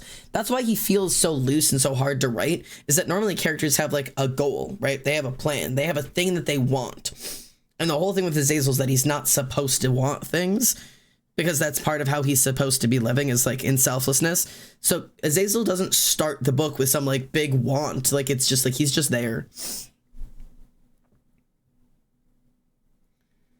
Sagiri was probably gonna murder him. It's fine. Your Honor, my client was facing a literal demon. Your Honor, he looked like my god. Your Honor, my client has daddy issues. Please forgive him.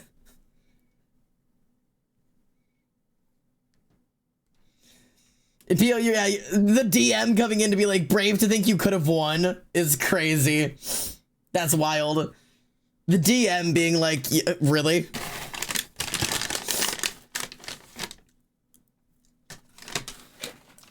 Hey DM, be honest with me. Be real with me. I don't know if you thought this far. If Ayla hadn't called Akil, and/or I would have stepped in and said, Fagan grabs his hand and shakes it. Like, fully, like, commits. What the fuck would have happened? It is, yeah, these are pearly beads. They're miniature pearly beads. Do you like them? Big fan. I make these myself. I've considered selling them. Oops, Warlock! That's crazy. Whoops, Warlock, that's crazy! That would have been an absolutely wild twist. That would have been insane. That's so fun.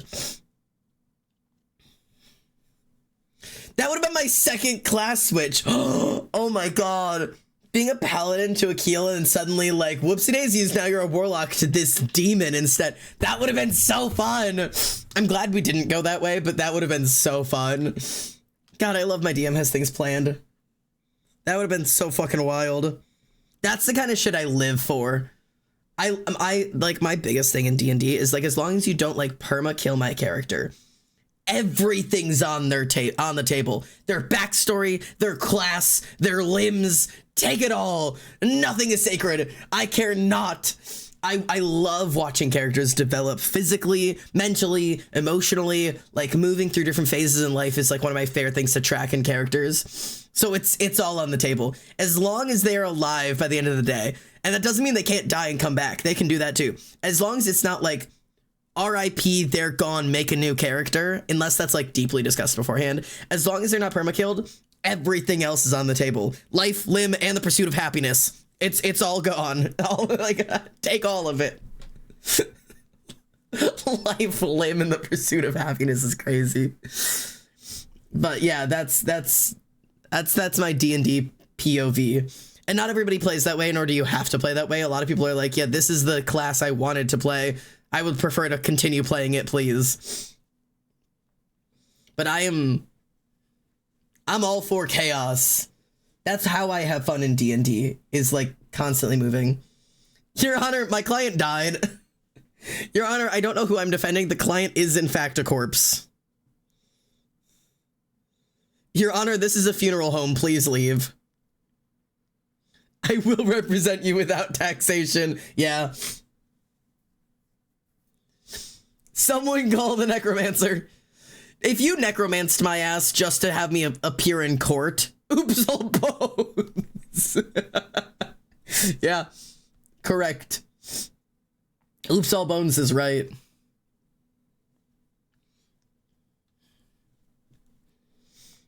Wild behavior.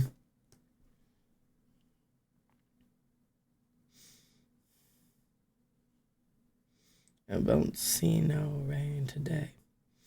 This is unrelated, but my cat is sleeping with a dumbest face right now. Kitty. Kibby baby. I love me kitty cats. Ah.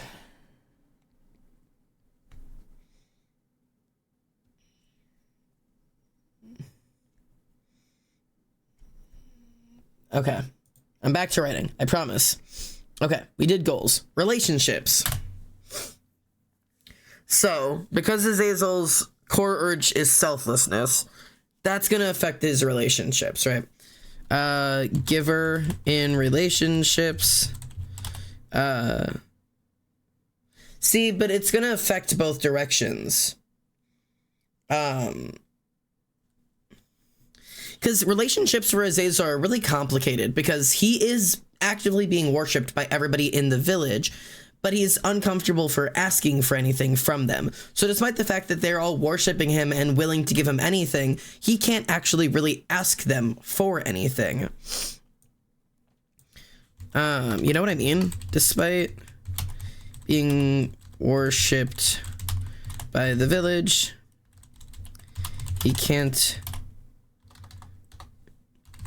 actually ask any of them for anything with genuineness because of his role. Just pour your client's bones out of a Captain Crunch box. No. Hey, Ash, how are you? I'm trying to write, but it's not working.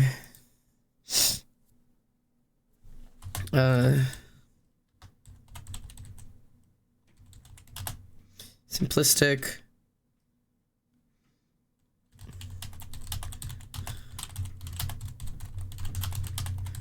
Lose.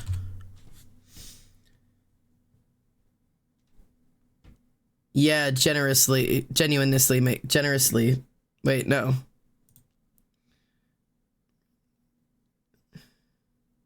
No, not generousness. Genuineness. So genuinely, he can't ask for anything. In genuine, like, how do I, like, he can't genuinely. He can't ask any of them for anything genuinely, I guess, because of his role. Presentation. Despite his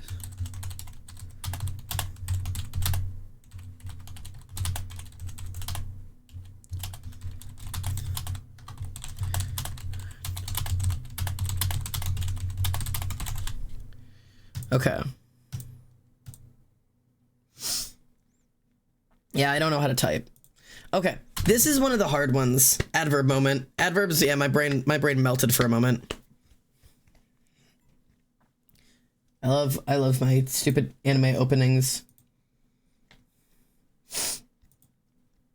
I love the keyboard sounds. Me too.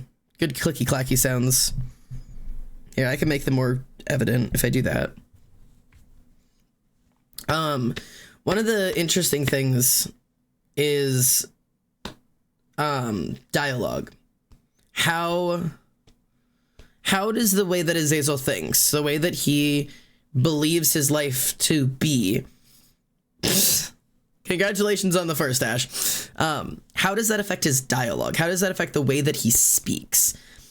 I think a lot of it is that he speaks in subtext.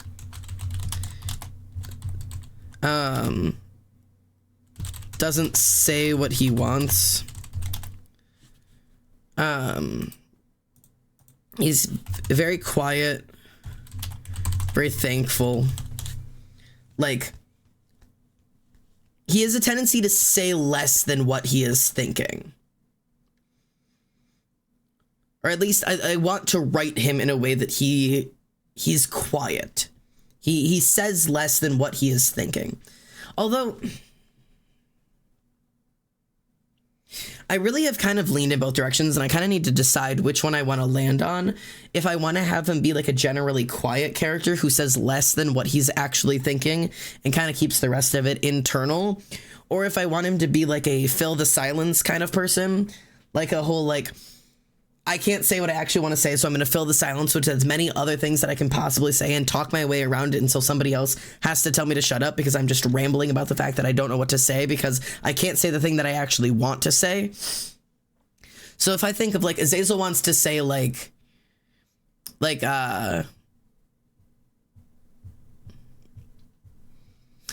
I'll have Azazel be like an over speaker.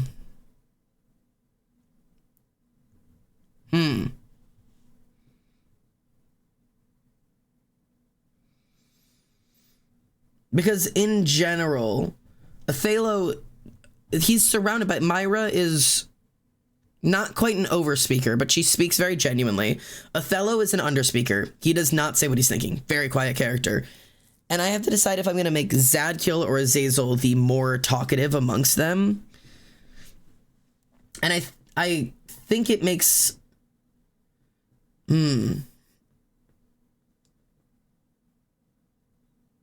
Like, so like,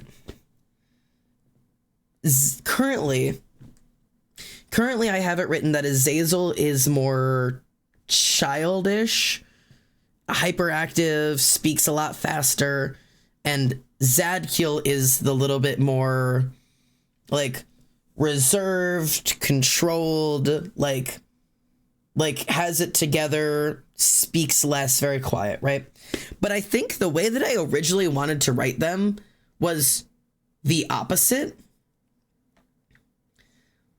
Gut instinct is Azazel will be more talkative, but that's just me. Yeah, that I originally was going to have it be very opposite.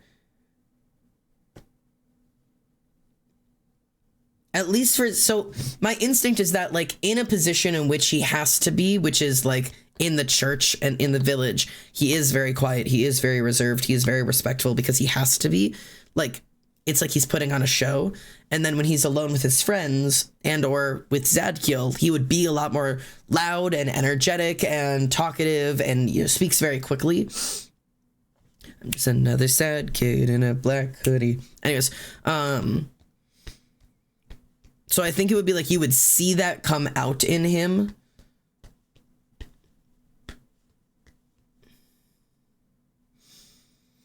So, like, you can kind of see the difference of, like, when he's putting on that act. I want it to be clear that the act isn't really him. It's just something that he has, like, learned to constantly upkeep.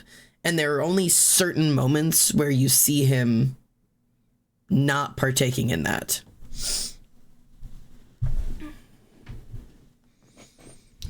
But I also have him be very quiet in some reflective moments. And I think he's capable of being quiet. But Zadkiel, originally, I was going to have him be the, like, sarcastic, witty, louder, joking, like... But I think keeping him,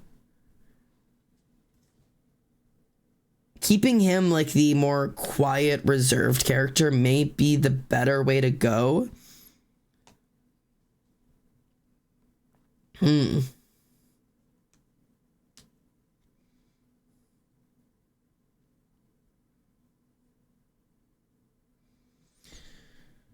Maybe. Okay. So in terms of dialogue, in general, Phil's silences can't say what he wants, so fills this space with anything he can say. Around Elias, falls very quiet and respectful.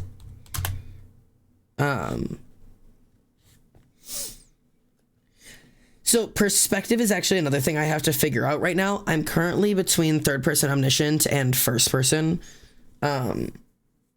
If you want to help have an opinion on that, I can give you snippets from both the third person. I've written the first chunk of chapter 1 in both third person omniscient and first person to direct compare them, because I literally cannot decide if I want this to be third person omniscient or first person. And even if I did third person omniscient, it would be very close to in between third person omniscient and third person limited, because like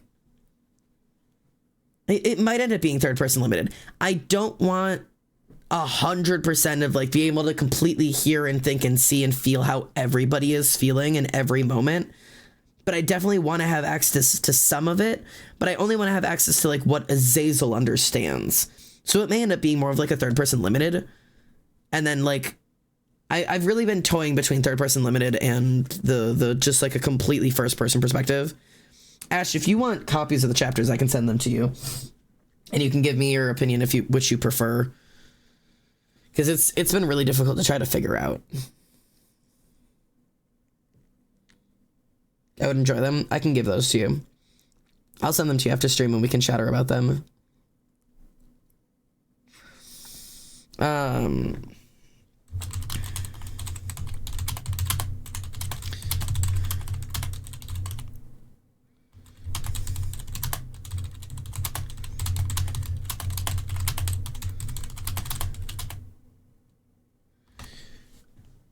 I can't promise any good critique. You don't need to have any good critique, but just having like another person to be like, I prefer this over this, or this sounds more natural, or this was more interesting to read, or whatever. Like, that's kind of what I'm just going for. So I think in general, I'm going to have it be that Azazel is going to be the filling silence kind of person. He'll be very polite and respectful around Elias, but it's generally going to be like, he's going to talk as much as he can. He's going to fill the silences. He's going to be the more talkative person. And then when he's comfortable with the people that he's with is when he's comfortable sitting in silences and not feeling he has to have something to say or has to have something to fill that void. So it's going to be something that he has to learn to be comfortable sitting in quiet. Because I think Zadkiel will be the direct opposite, that he is going to be very quiet, but the more comfortable he gets, the louder and more open that he becomes.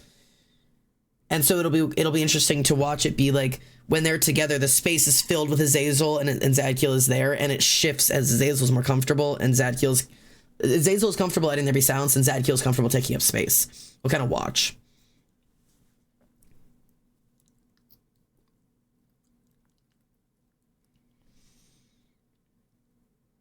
I think that'll work. Okay. So his want is the known plot that they're chasing. So his want is to find the truth and the purpose of the sacrifice. The need is the unknown, right?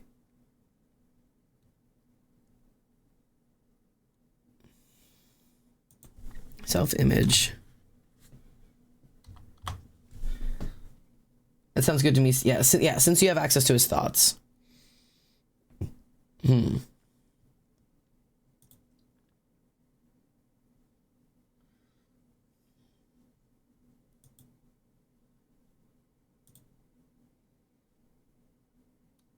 Yeah, I'll let this play. Why not?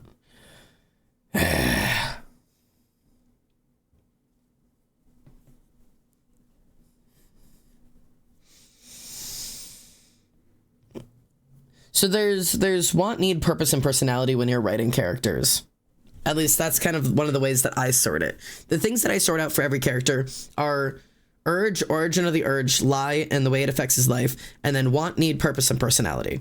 Want being the thing that they're trying to get in the plot, need being the internal thing that they don't necessarily consciously know that they need, but like subconsciously is like the arc that they're going to need to go on. Purpose is like their personal stance on the theme, and then personality, like their purpose like within the meta, and then personality is like what makes them them. Personality is where you put all like the fun little things of like he likes music kind of thing, you know, he likes dancing. Being good. I'm a fat man. Feeding you in drugs like Pac-Man. TMG. On your walk, man. You ain't fucking with it, you can take a walk, man.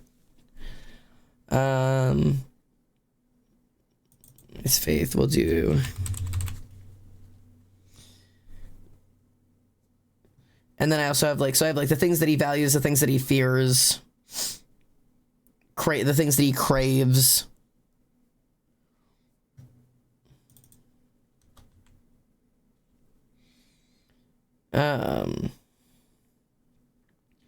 She a hoe cause she fucking with my farmer tan.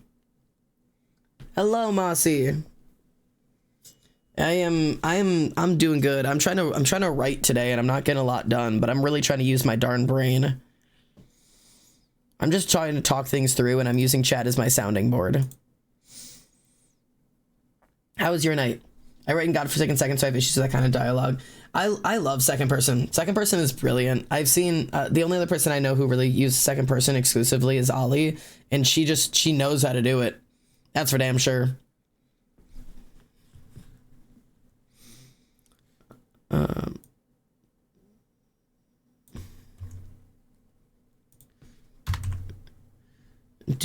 I gotta clear this out.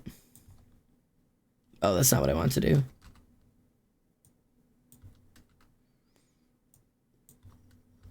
Presentation. Okay. So I'm gonna copy this so I can have that under everybody.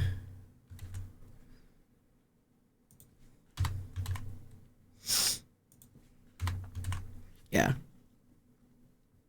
So this is what like my character sheets look like. Is like I'm showing you a not filled out one. So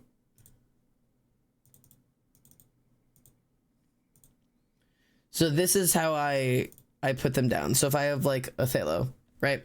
I have their urge, the origin of their urge, their lie, and how it affects their goals, relationships, lifestyle, presentation, and dialogue, their want, need, purpose, and personality, and then their values, their fears, their craves, and then what type their Enneagram is, and his worst is his best. So like this is like everything I need to like understand my character well.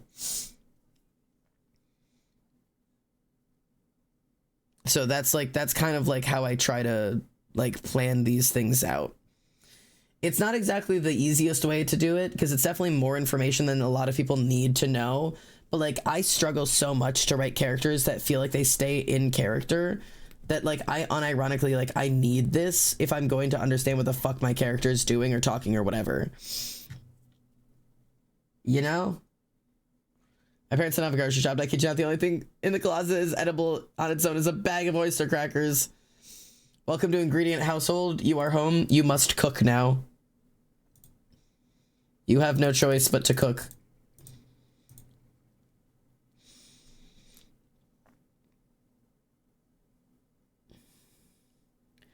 All right.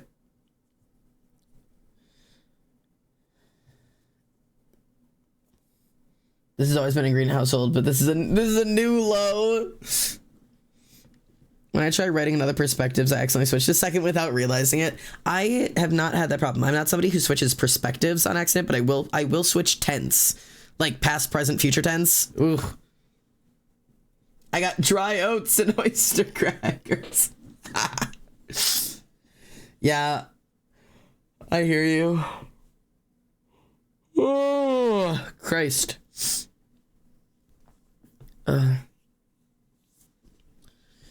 Alright, Zadkiel. What the fuck is your urge?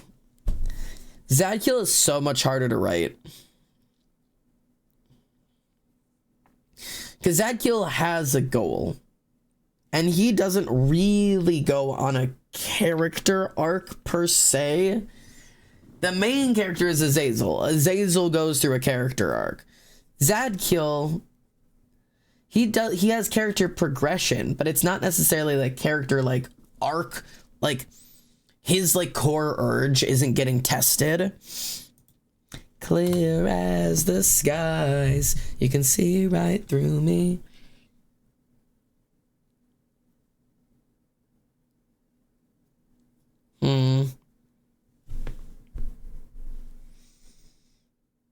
Yeah, I don't know. I mean, like, I kind of because, like,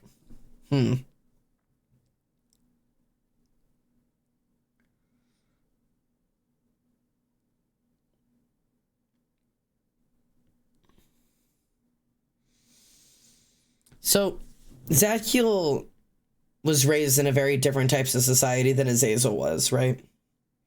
The way that Zadkiel was raised in the society that Zadkiel was raised in was closer to like a fight kind of instinct community. A god who very, very much valued, not quite like a god of war, not like a Kratos level, but a god that valued like never backing down from a challenge.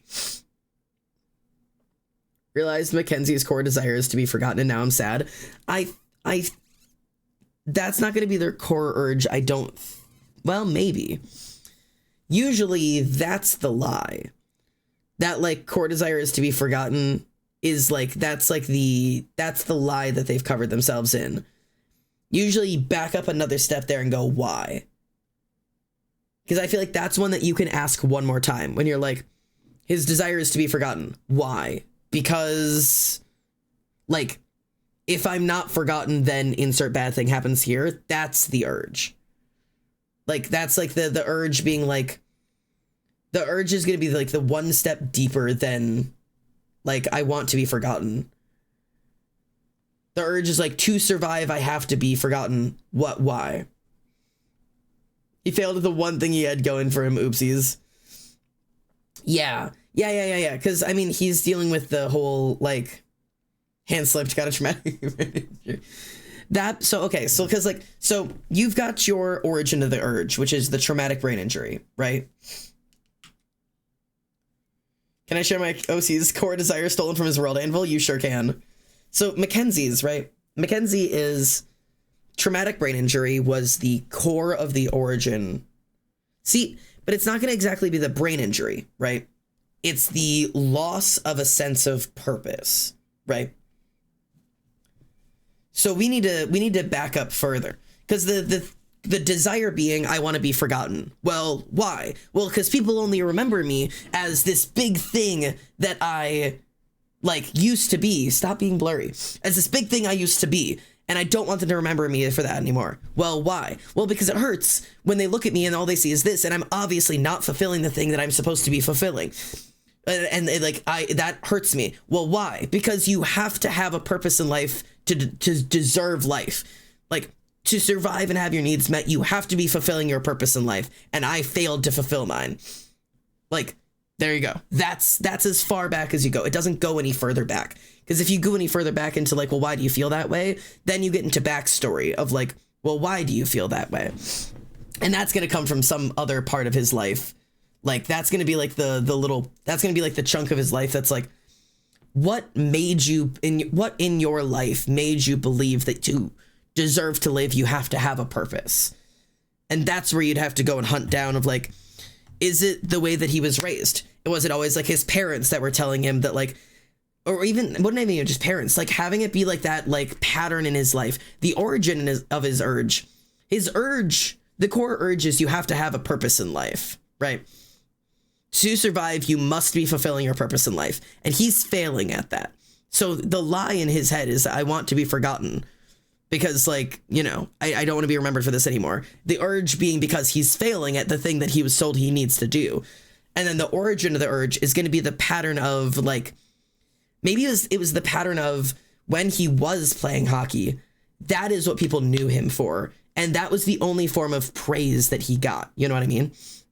It was always like, oh my God, you're going to be the best hockey player of our generation. Oh my God, you're going to be the person to change hockey forever. Oh my God, I've never had somebody so young be that so successful. Like the only form of praise he ever got was like, even like all the way back through his childhood kind of thing. Like it was just like, that has always been the thing he was praised for. When suddenly he's no longer able to fulfill that purpose, he's no longer going to be receiving that praise.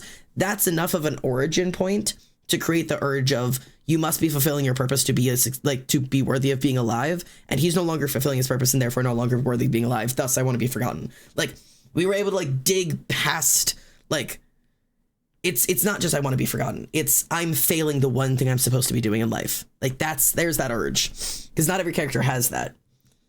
It's such a fun character. I love this guy. I love him. He's fun. Sorry, I didn't mean to like character break down your character live on stream, but like I love that. That's such a good core urge to have. It's so fun to like work back and see like where are you in life? Yes, still ouchies. A lot of ouchies.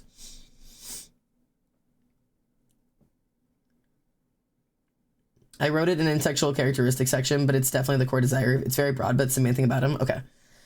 Sam's habit of observing others is a central intellectual characteristic that grows with him into a lifelong skill. This habit began in childhood as simple curiosity and a fascination learning how things work.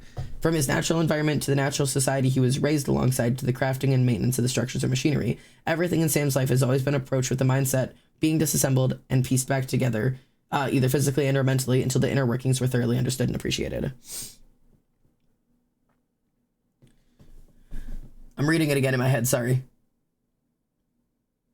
It's so hard for me to understand some things when I read out loud.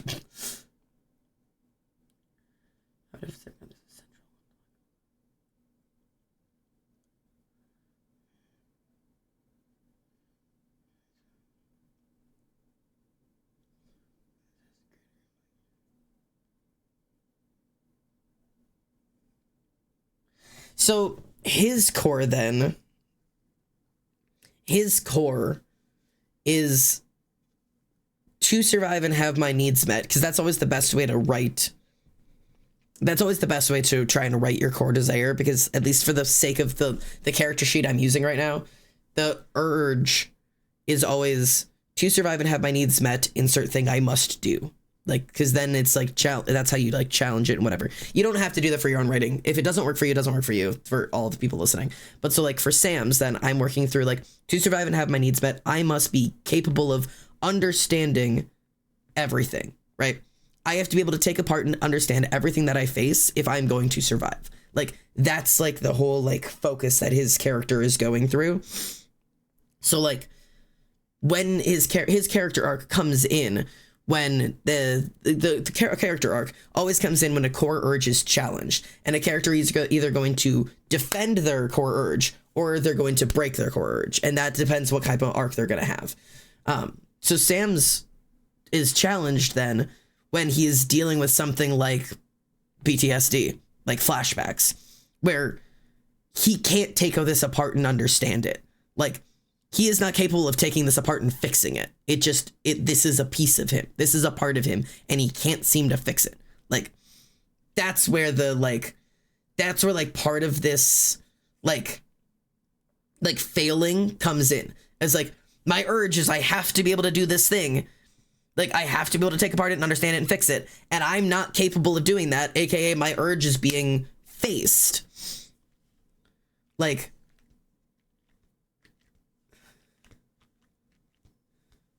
yeah, he can't take apart and understand it because it is inaccessible. Exactly. So that's where his arc comes in. His whole character arc is around my urge is being challenged, and he is trying beyond try to not. He's not going to be a person who breaks his urge. He is going to lean on that urge like it is the last breath of air underwater. Like, so the recovery part of it for him, like it's not actual recovery, but like the only way that he could character arc out of this is if he finally broke and decided that he doesn't need to take things apart and fix them to survive. Then he could character arc out of this, and he would be in the second half of a character. But not every character can or wants or should do that. Him sitting down and defending this is the way the world works, it has to work this way, is part of how his character is. Like, that's part of who he is. So I think that's a valid arc for a character to have, being a static arc that, like, it's the world around him that isn't fitting into his urge, and rather than adjusting to it and growing, he's going to just face on with his urge intact. It's weird because most of his trauma responses are also just true, genuine traits of his that he doesn't grow out of. Well, that's also because he has trauma from the very moment that he started developing as a human being. So the character traits of his are trauma traits. Like, that's part of who he is. Like, that is the way that we exist. Nobody develops traits for fun. We are born with one instinct, and it is fear. We are born freaking out, screaming and gasping, fearing and desiring to have our needs met. And as we grow, we learn what things have our needs get met and what things fail to meet our needs. And that is where every trait of our lives comes in, whether it's traumatic or not. That is what makes us. The obsession with fixing things is something that comes from his darkest moments, but it was never meant to be a pure trauma response. It's one of my favorite, most wholesome things about him, especially because it's never something anyone else asked of him. Yeah. But it also, like, it is a trauma response learned trait from the family that he lived in. The family he lived in was broken. The house that he lived in was broken. The situation that he lived in was broken. He had no choice but to fix it, to survive, to have his needs be met. But, like, also, like, traits that you learn from trauma don't have to be negative traits. Like, these traits don't need to go away as long as they're existing healthily within his life. Like, that trait is a part of who he is forever. You know what I mean? Like, and like, there's not a necessarily negative connotation around it. It's just a part of the type of person that he is. Just because the urge is born out of trauma doesn't mean it necessarily has to be changed. That's just how urges are born in characters. Sheno? Poison, you can ask writing questions. I don't know if I'll have anything to help you. I'll do my darndest, though. My brain is jello today, boys.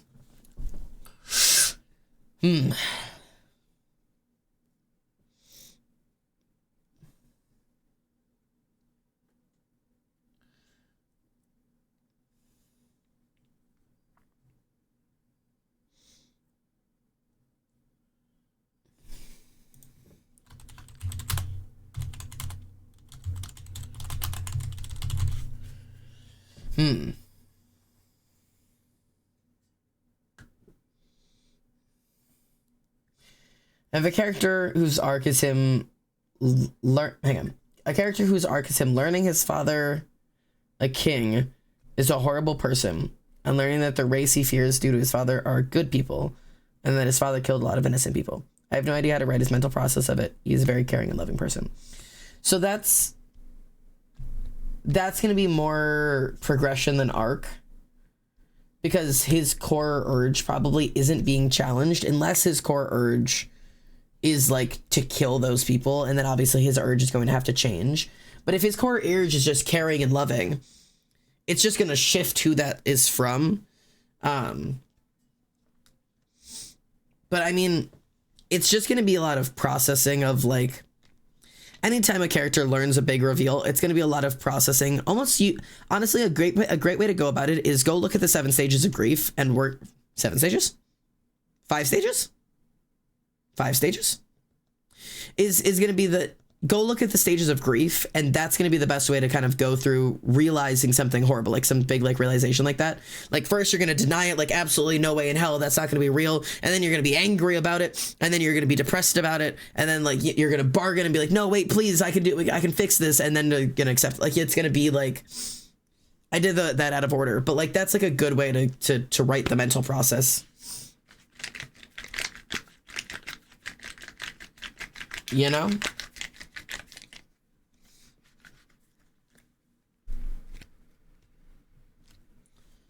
Essentially, my best advice is look through the stages of grief and don't rush it. Let this take up time in your character's personality. Sometimes that would be a years-long process. For the sake of a book, you can move it a little bit faster. But, like, for a lot of people, realizing that your family has been lying to you for your entire life is going to be something that is going to be years of trauma and therapy to work through. Sheno? For the sake of a fantasy story, obviously, you can kind of bend that a little bit. Just get it out. Everything stays the same.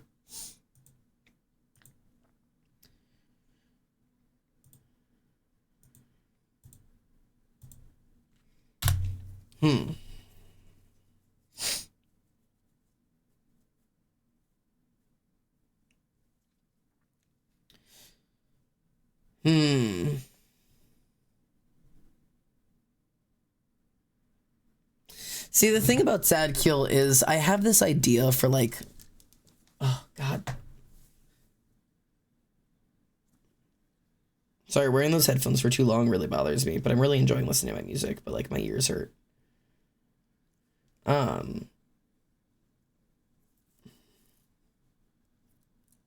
Christ.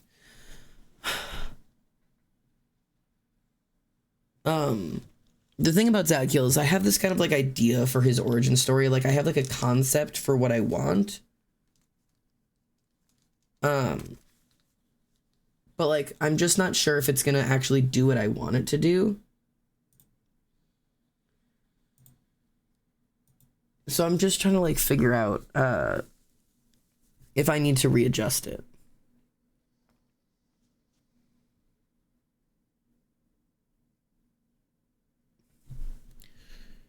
But like, because like the way I currently had it is that Zadkiel has like a backstory, because Zadkiel's an angel, right? But Zadkiel has like a backstory that takes place outside of the context of the story and isn't necessarily super relevant to the context of the actual story. And I think it would be worth it, hydrate, to maybe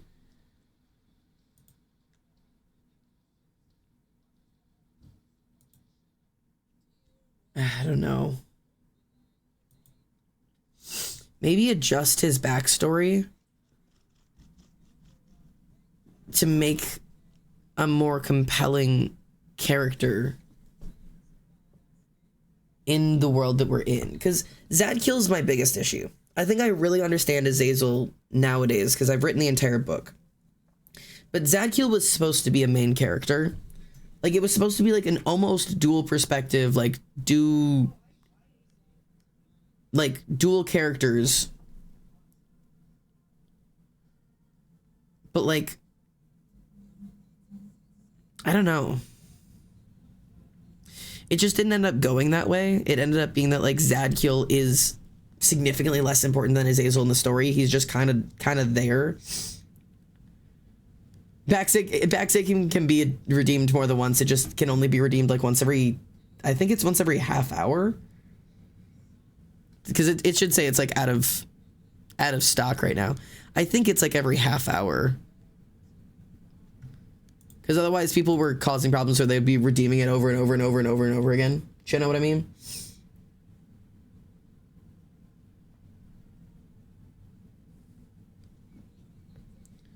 The joke wouldn't be funny if I waited that long. Oh, I'm sorry. Adjust his back. I'll stretch for you anyways.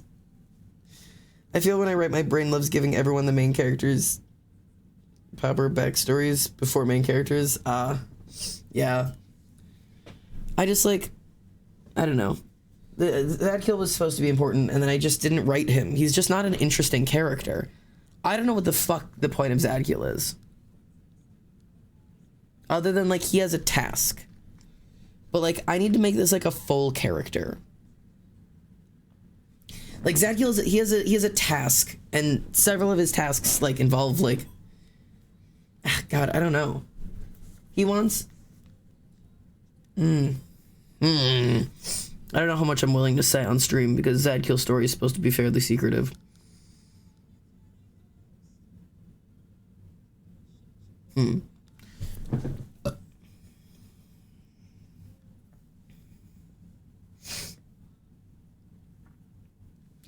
But like, the point being, Zadkiel's supposed to be interesting, and I don't think I wrote him as interesting.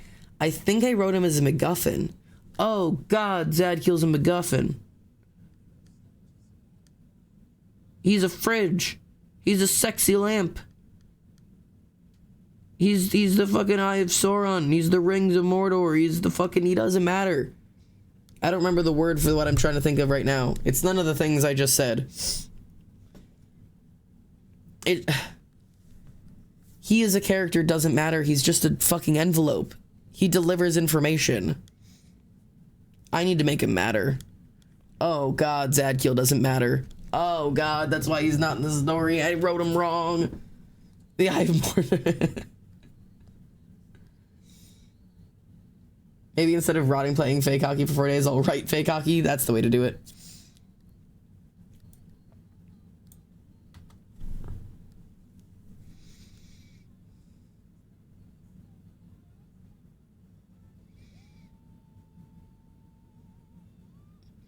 Because, like, my theme is all about sacrifice, right?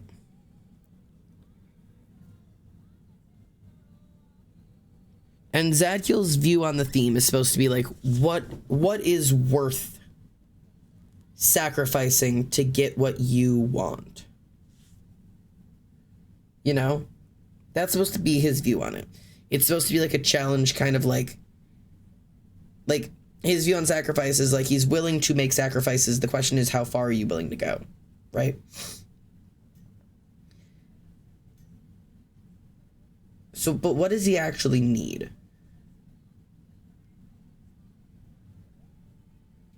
Because it's not like he's like intrinsically like a selfish character. It's not like he's like selfish and then he has to like that his need is that he needs to like draw the line and be more selfless. Because it's not that he's selfish. It's just that he has a goal that he's working really hard to do. And he's willing to do what he needs to get that goal done. But it's not like he's like doing anything at any cost.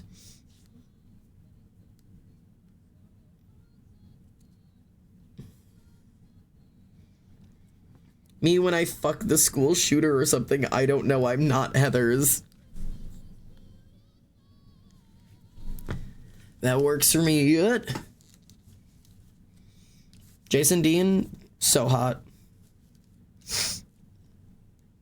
Da-na-na-na-na-na.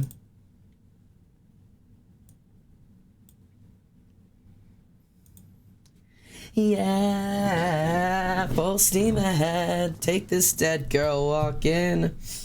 Let's break the bed. Grab this dead girl walking. No sleep tonight for you. Better chug that. Okay, okay. I love him. He's like, okay, okay. Touch you there and there and there and no more talking. Love this dead girl walking. Love this dead girl walking. Love this dead girl. Yeah. Yeah. Yeah. Ouch.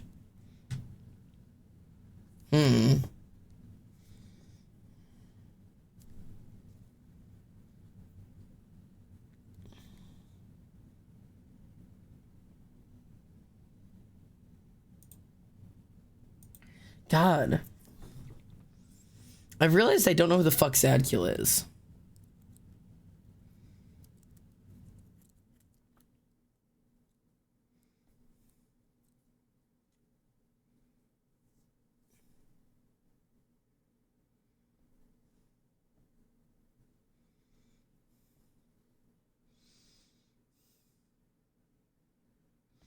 Cause like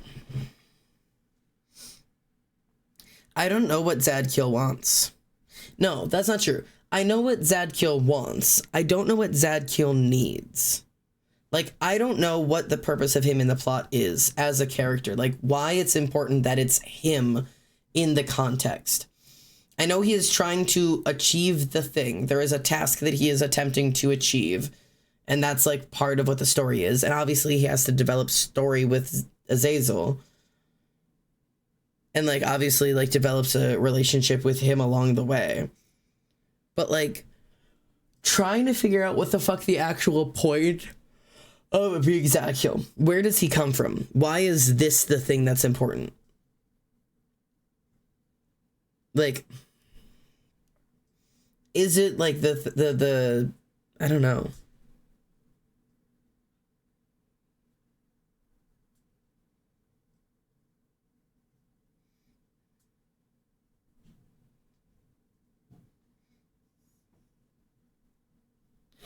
Mm-hmm. I know, no. I don't know, chat. I don't know if I can do this one on stream because I gotta talk about things that I can't talk about.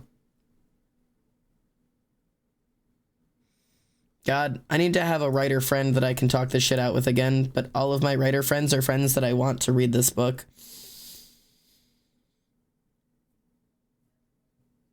I need to, like, lay on the ground and talk this out with somebody.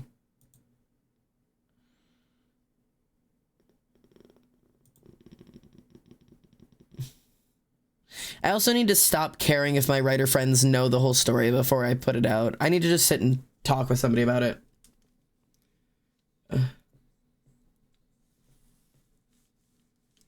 Oh, you know what? You're right, Ash. You got me. I'll talk it out with you. You gotta be ready to give me ideas.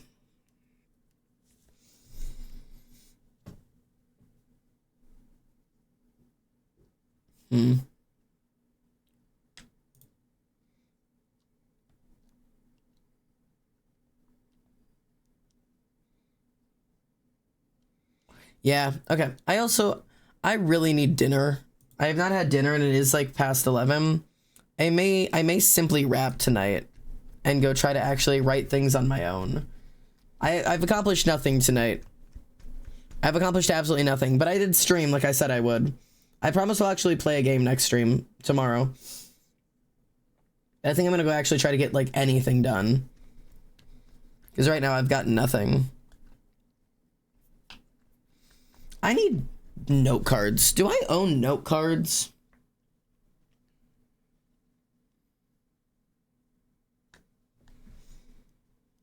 I'll have to go look.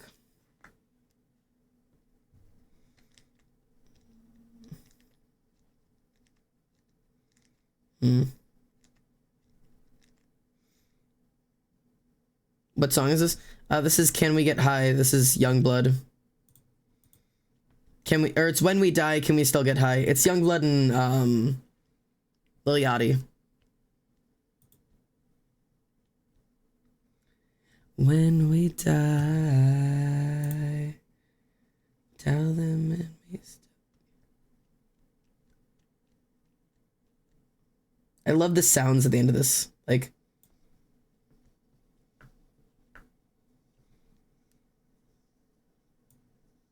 it's just good music. All right. Well, chat, thanks for just sitting and chatting with me today. I don't do streams like this very often. This is not usually the way that I stream, but you guys know that. And this was fun anyways. So yeah, I'm gonna wrap up and send you guys over to Honeydew Melon. And if any of my writer friends are alive and want to call and talk about,